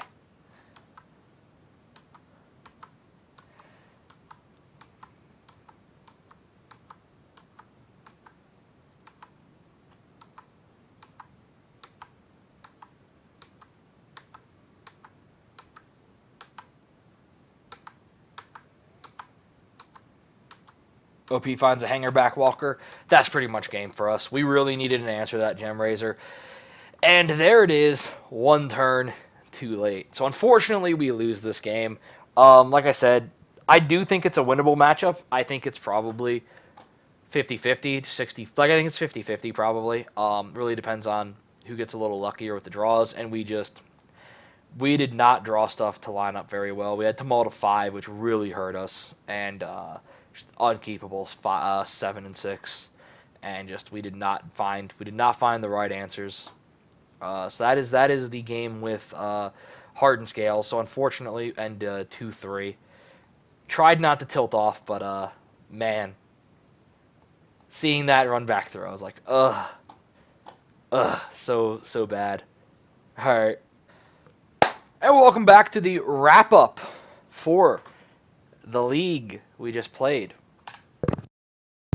Well, that I just talked through in replay form, of course. Would have much rather have done this live, but you got to miss me salt off a little bit here at the end because of, mainly because first apologize about the client bugging out a little Kor Firewalkers, the swords not really showing up. Same with Bob. Are any of these? There we go. Let's move these down to the bottom. Get some nice pictures. But yeah, no. Unfortunately, I went 2-3 tonight. Me, the Grim Flare, maybe Lotus's Dan, Guy, Dostier, the whole Mully, the whole crew there. We only went 2-3. DeMarcus, a couple other people. Unfortunately, only went 2-3. Last week I ran a league with a very similar list to this, just Spectral Processions instead of the Bitterblossom. Pull that card up. And here we go. Just create 3 1/1s for 3 white. And I ran Tide Hollows instead of the Auriok Champion. Went 4-1, taking down 2 Titan Valakut decks, a Sultai Uro deck, and a Is It Prowess deck. Lost to Elementals, unfortunately, didn't find any Plague Men. I was definitely hoping that the Discord League we ran through would be able to be on that level a little more so than the 2-3. But even with the losses, I definitely think that this league was overall a success. It was definitely a success. We were very close to 4-1-ing. Like, definitely could have easily won against both the blue-white in games 2 and 3. And we could have easily won that game 3 versus the Hardened Scales deck. Both of those were pretty painful, pretty heartbreaking losses, right? So we definitely could have won. I think this league was much more successful in that regards, too, in comparison to the Red Rock League I ran. before on the channel, where we just went 1-4 and lost a lot. At this league, the deck definitely showed its stuff. We were able to outgrind Soulherder with Liliana the Last Hope carrying us all the way. Absolutely amazing. The deck really fired on all cylinders there, and we really had some bad draw throughout the entire league, I feel. But if we definitely had a little bit more luck there, if we had a little bit better draw going on, we would have won games. We would have been 4-1 here, and that would have been pretty sick. Yawgmoth, I don't think we could have really beaten, though, unfortunately. So there are two things I do want to say. Let's see, Auriok Champion. There we go. And those two things, there are two changes I definitely would like to make post this league. First is going to be swapping out Light and Shadow for Feast and Famine. I think Light and Shadow is a lot better in creature variant builds, like Taxes or something like that, but or even Abzan, where you have things like Tarmogoyf, which can be a real game winner, like really big beater to buy back, or even Scavenging Ooze, or sometimes Tireless Tracker. Yeah, like Goyf, Tracker, and Skoos are just huge payoffs to buy back with Light and Shadow, and they just have more creatures in general, not on the Bitterblossom plan, a little lighter on the Lingering Souls plan, a little lighter on the Planeswalker plan than this list is. So I think Feast and Famine is definitely a better fit in this deck. So any future things will probably run that. I would like to try and fit a second Kaya's Guile. Absolutely love the card. Don't know what I would fit. Don't know what I would take out for it, but that is something to think about for the future. I think 2 of this is really good. And the last change is, I think I'm going to go down to a single Firewalker and go up to a 3rd Auriok Champion in the sideboard, because she's definitely a lot more versatile than the Firewalker, and she's a much bigger hoser against Rakdos prowess specifically. She pretty much wins the game. He is good, but not quite as good. So those are just kind of my thoughts there. And like I said, results-wise, sure, League definitely was not the greatest, but I think it was definitely a success overall. Proved Auriok Champion mainboarding. Sorry again for no pictures here, but definitely proved the Auriok Champion was really good. Like, she was great. If we had Tide Hollow instead of her, we would probably have gone. We probably wouldn't have won, in all honesty. Probably wouldn't have won a single game if we had Tide Hollow instead of her. Wouldn't have won any of the games that she was a big part in anyway. Yeah, Light and Shadow, like I said, didn't really do much there. Feast and Famine probably would have been better. I think there was 1 or 2 spots that Light and Shadow mattered, but then again, it always run Sword of Truth and Justice, right? Get that pro-white there. Don't actually do that. That's probably a really bad idea. Other changes, like I said, 2nd Kaya's Guile and 2nd Gideon Ally of Zendikar, I think would both be pretty good for the deck overall.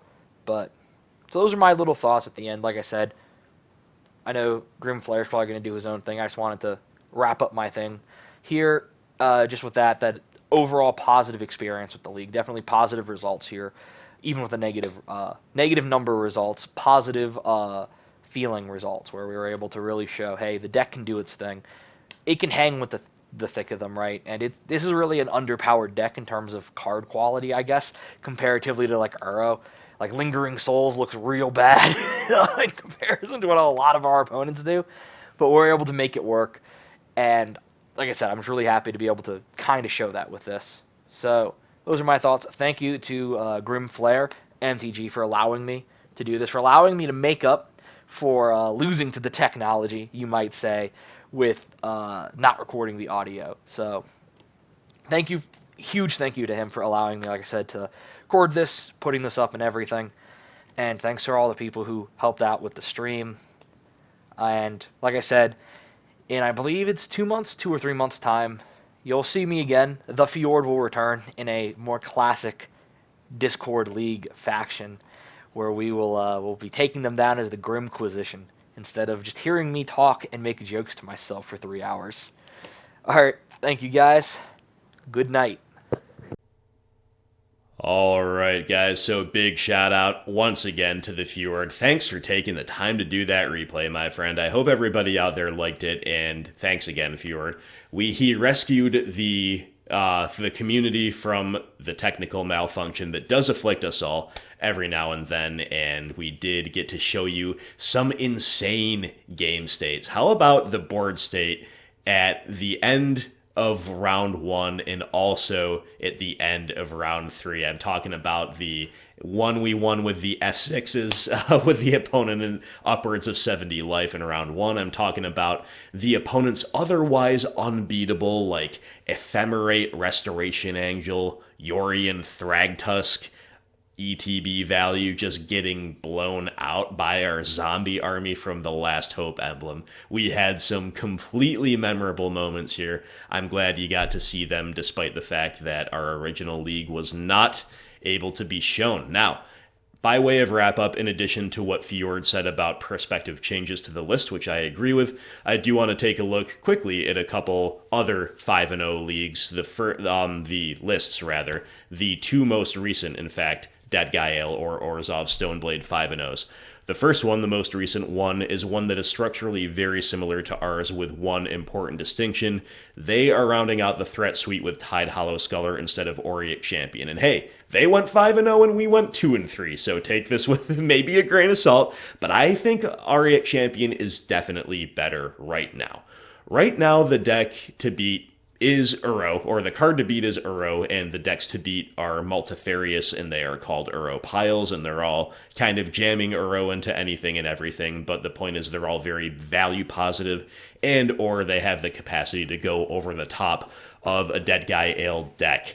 And you also have a ton of prowess decks, which are very strong in and of themselves, and they can also go underneath the Uro decks, coming out as a balancing force to the busted Uro. So, Tide Hollow Sculler is great if the meta is like we've seen before, where there's a lot of big mana, where big mana is the best thing to do, and then there's a lot of combo decks coming out to go underneath big mana. If that's what your meta is, or if that's what the meta is, then Tide Hollow Sculler is very well positioned. But with prowess everywhere, and with the format pretty interactive, Tide Hollow Sculler to me looks a lot worse than Auriok Champion. So I honestly think this list is great, but could be improved if this was a split between Sculler and Champion somehow, or even if you replaced them with 4 Auriok Champions. Might be a little bit extreme, but that's how high I am on the card relative to Sculler right now. Otherwise, the list does look pretty good here. I like it a lot. I think Cling to Dust, though, is a big omission. Cling is so well positioned, and it has X for 1 potential. It's an important effect to have access to main deck now, and this is huge. Cling to Dust cantrips, right? Cling to Dust is a cantripping card, and one of the big understated weaknesses of black-based midrange is that it does not cantrip and therefore can stumble early game more than decks that do. So Cling to Dust does it all. I think you have to really have a really good reason not to play the card right now. But again, I do like the list a lot. This is a list that we looked at when we were brewing our own and took some cues from. I think it's very well designed. The sideboard, I think our sideboard feels a little bit stronger. I'm very happy with the configuration and balance of our sideboard and also the high card quality. The 5-0 pilots here sideboards feels a little bit old-fashioned. And when you're playing Deadguy, it kind of will. You will have to reach for cards like Disenchant sometimes. But between Disenchant, Cry of the Carnarium, which is a newer printing, but the act of registering a lot of sweepers in a black-based mid-range deck is what specifically feels old-fashioned to me. Cry of the Carnarium, and then 2 full copies of Damnation. Opponents really prepared for go-wide decks, and presumably they ran into them and were really rewarded for the configuration. So, again, I do stand by our sideboard. I think our sideboard is really good right now. However, if you are brewing with Deadguy, here is another successful sideboard from which to take some cues. Let's take another real quick look at the second most recent Orzhov 5-0, and here we have a approach that feels like a matchup between kind of the traditional Deadguy decks, like the one we just looked at and like the one we just played, and Black-White Eldrazi and Taxes, because we have Bob, SFM, Tide Hollow Sculler. Sure, that's all core. Again, maybe Auriok Champion should be core instead of Sculler, but you get it. And then you have Wasteland Strangler as a 2 of, which is a classic core component of the Black-White Eldrazi and Taxes deck. And then you have 2 copies of Monastery Mentor, which is not a component that's core to either deck, but is, of course, a very powerful card. And so when you add all this together, it's like a threat suite with a high card quality, but a lot of it's kind of conditional, a lot of it's pretty clunky. But as you come down to the spells, you see 2 copies of Unearth. Now, Unearth is a very playable card in the archetype, but in a deck like ours, it doesn't have that high of a ceiling, right? It's still okay, it would still be reasonable, but Unearth actually makes the threat suite here so good. Because even though I stand by, excuse me, everything I just said about Auriok Champion versus Sculler, Sculler admittedly does get a lot better when you have the prospect of unearthing it, because it's just that much more likely that you can find a spot where you're taking away their last piece of interaction, and then Sculler is kind of a permanent 2-for-1 that gets to beat down. Whereas, realistically, in the decks that Auriok Champion is well positioned against, are they going to kill her very often to the point where you're like, oh, I'm so glad I get to unearth Auriok Champion? Not very often, right? Not very often. So Unearth, very good with Sculler, boosts Sculler up over Auriok Champion in the context of an Unearth Shell, perhaps. And then you also have 2 high-impact 3-drops. Monastery Mentor, Wasteland Strangler. Again, when you're playing 3-drops, Unearth becomes a very tempo-positive play, and the presence of these cards is a big incentive to Unearth, or maybe it is vice versa. Chicken or the egg question, but the point is the synergies are there in what might look at first glance a little bit of a strange threat suite, but including all the stuff does come at a bit of a cost. As you see, they're only playing 2 Lily of the Veil, 1 Gideon ally of Zendikar as their planeswalkers, and I think the Gideon's great. I also think the Lilianas were really good in our league, and I think she is still a well-positioned card despite everything, despite how much power creep has entered Modern. Liliana is still very, very strong in black-based midrange. Playing only 2 feels a little bit bad, but in the shell here with no Lingering Souls and with a higher curve threat suite, it all does fit pretty well. There's also no Liliana the Last Hope, who is going to make the thumbnail here because she was so good every time we drew her. And again, another card that has some synergy with Lingering Souls. This player here is playing 2 copies of Cling to Dust. I love that. I love the rest of the spells. Again, they all make sense in context. Land base looking a little bit greedy to me, but Deadguy maybe lacks a little bit of inherent punching power or value generation compared to a lot of the top decks, so maybe you are supposed to get a little bit high risk, high reward of the land base, but we have a Castle Lock Thwain, and we have 3 copies of Silent Clearing, so this all adds up to a pretty painful land base compared to the one that we showed you, especially because they only play 2 Concealed Courtyards, so you're operating off of fast lands a much lower percentage of the time. And then in the sideboard, you've got a lot of the same cards that just feel old-fashioned. You got a Disenchant, you've got Wrath of God here, and this player is indeed taking advantage of Rest in Peace, which I do like to see. I mentioned that theory being part of my thought process that got the gears turning on this in the deck tech. And then you also have Isolate. Don't forget that this card exists. There is some hype around it when it first was printed. Hasn't ended up seeing all that much modern play, but it's a pretty unique effect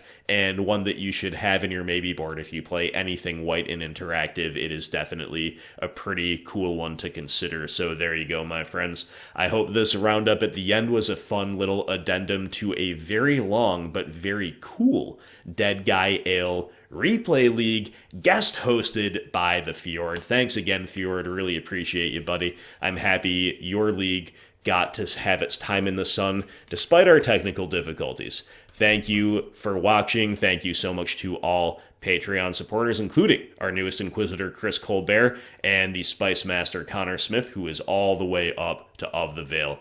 Appreciate each and every one of you, and I will see you for the next video. Hope everybody out there has a wonderful night, and I will talk to you soon.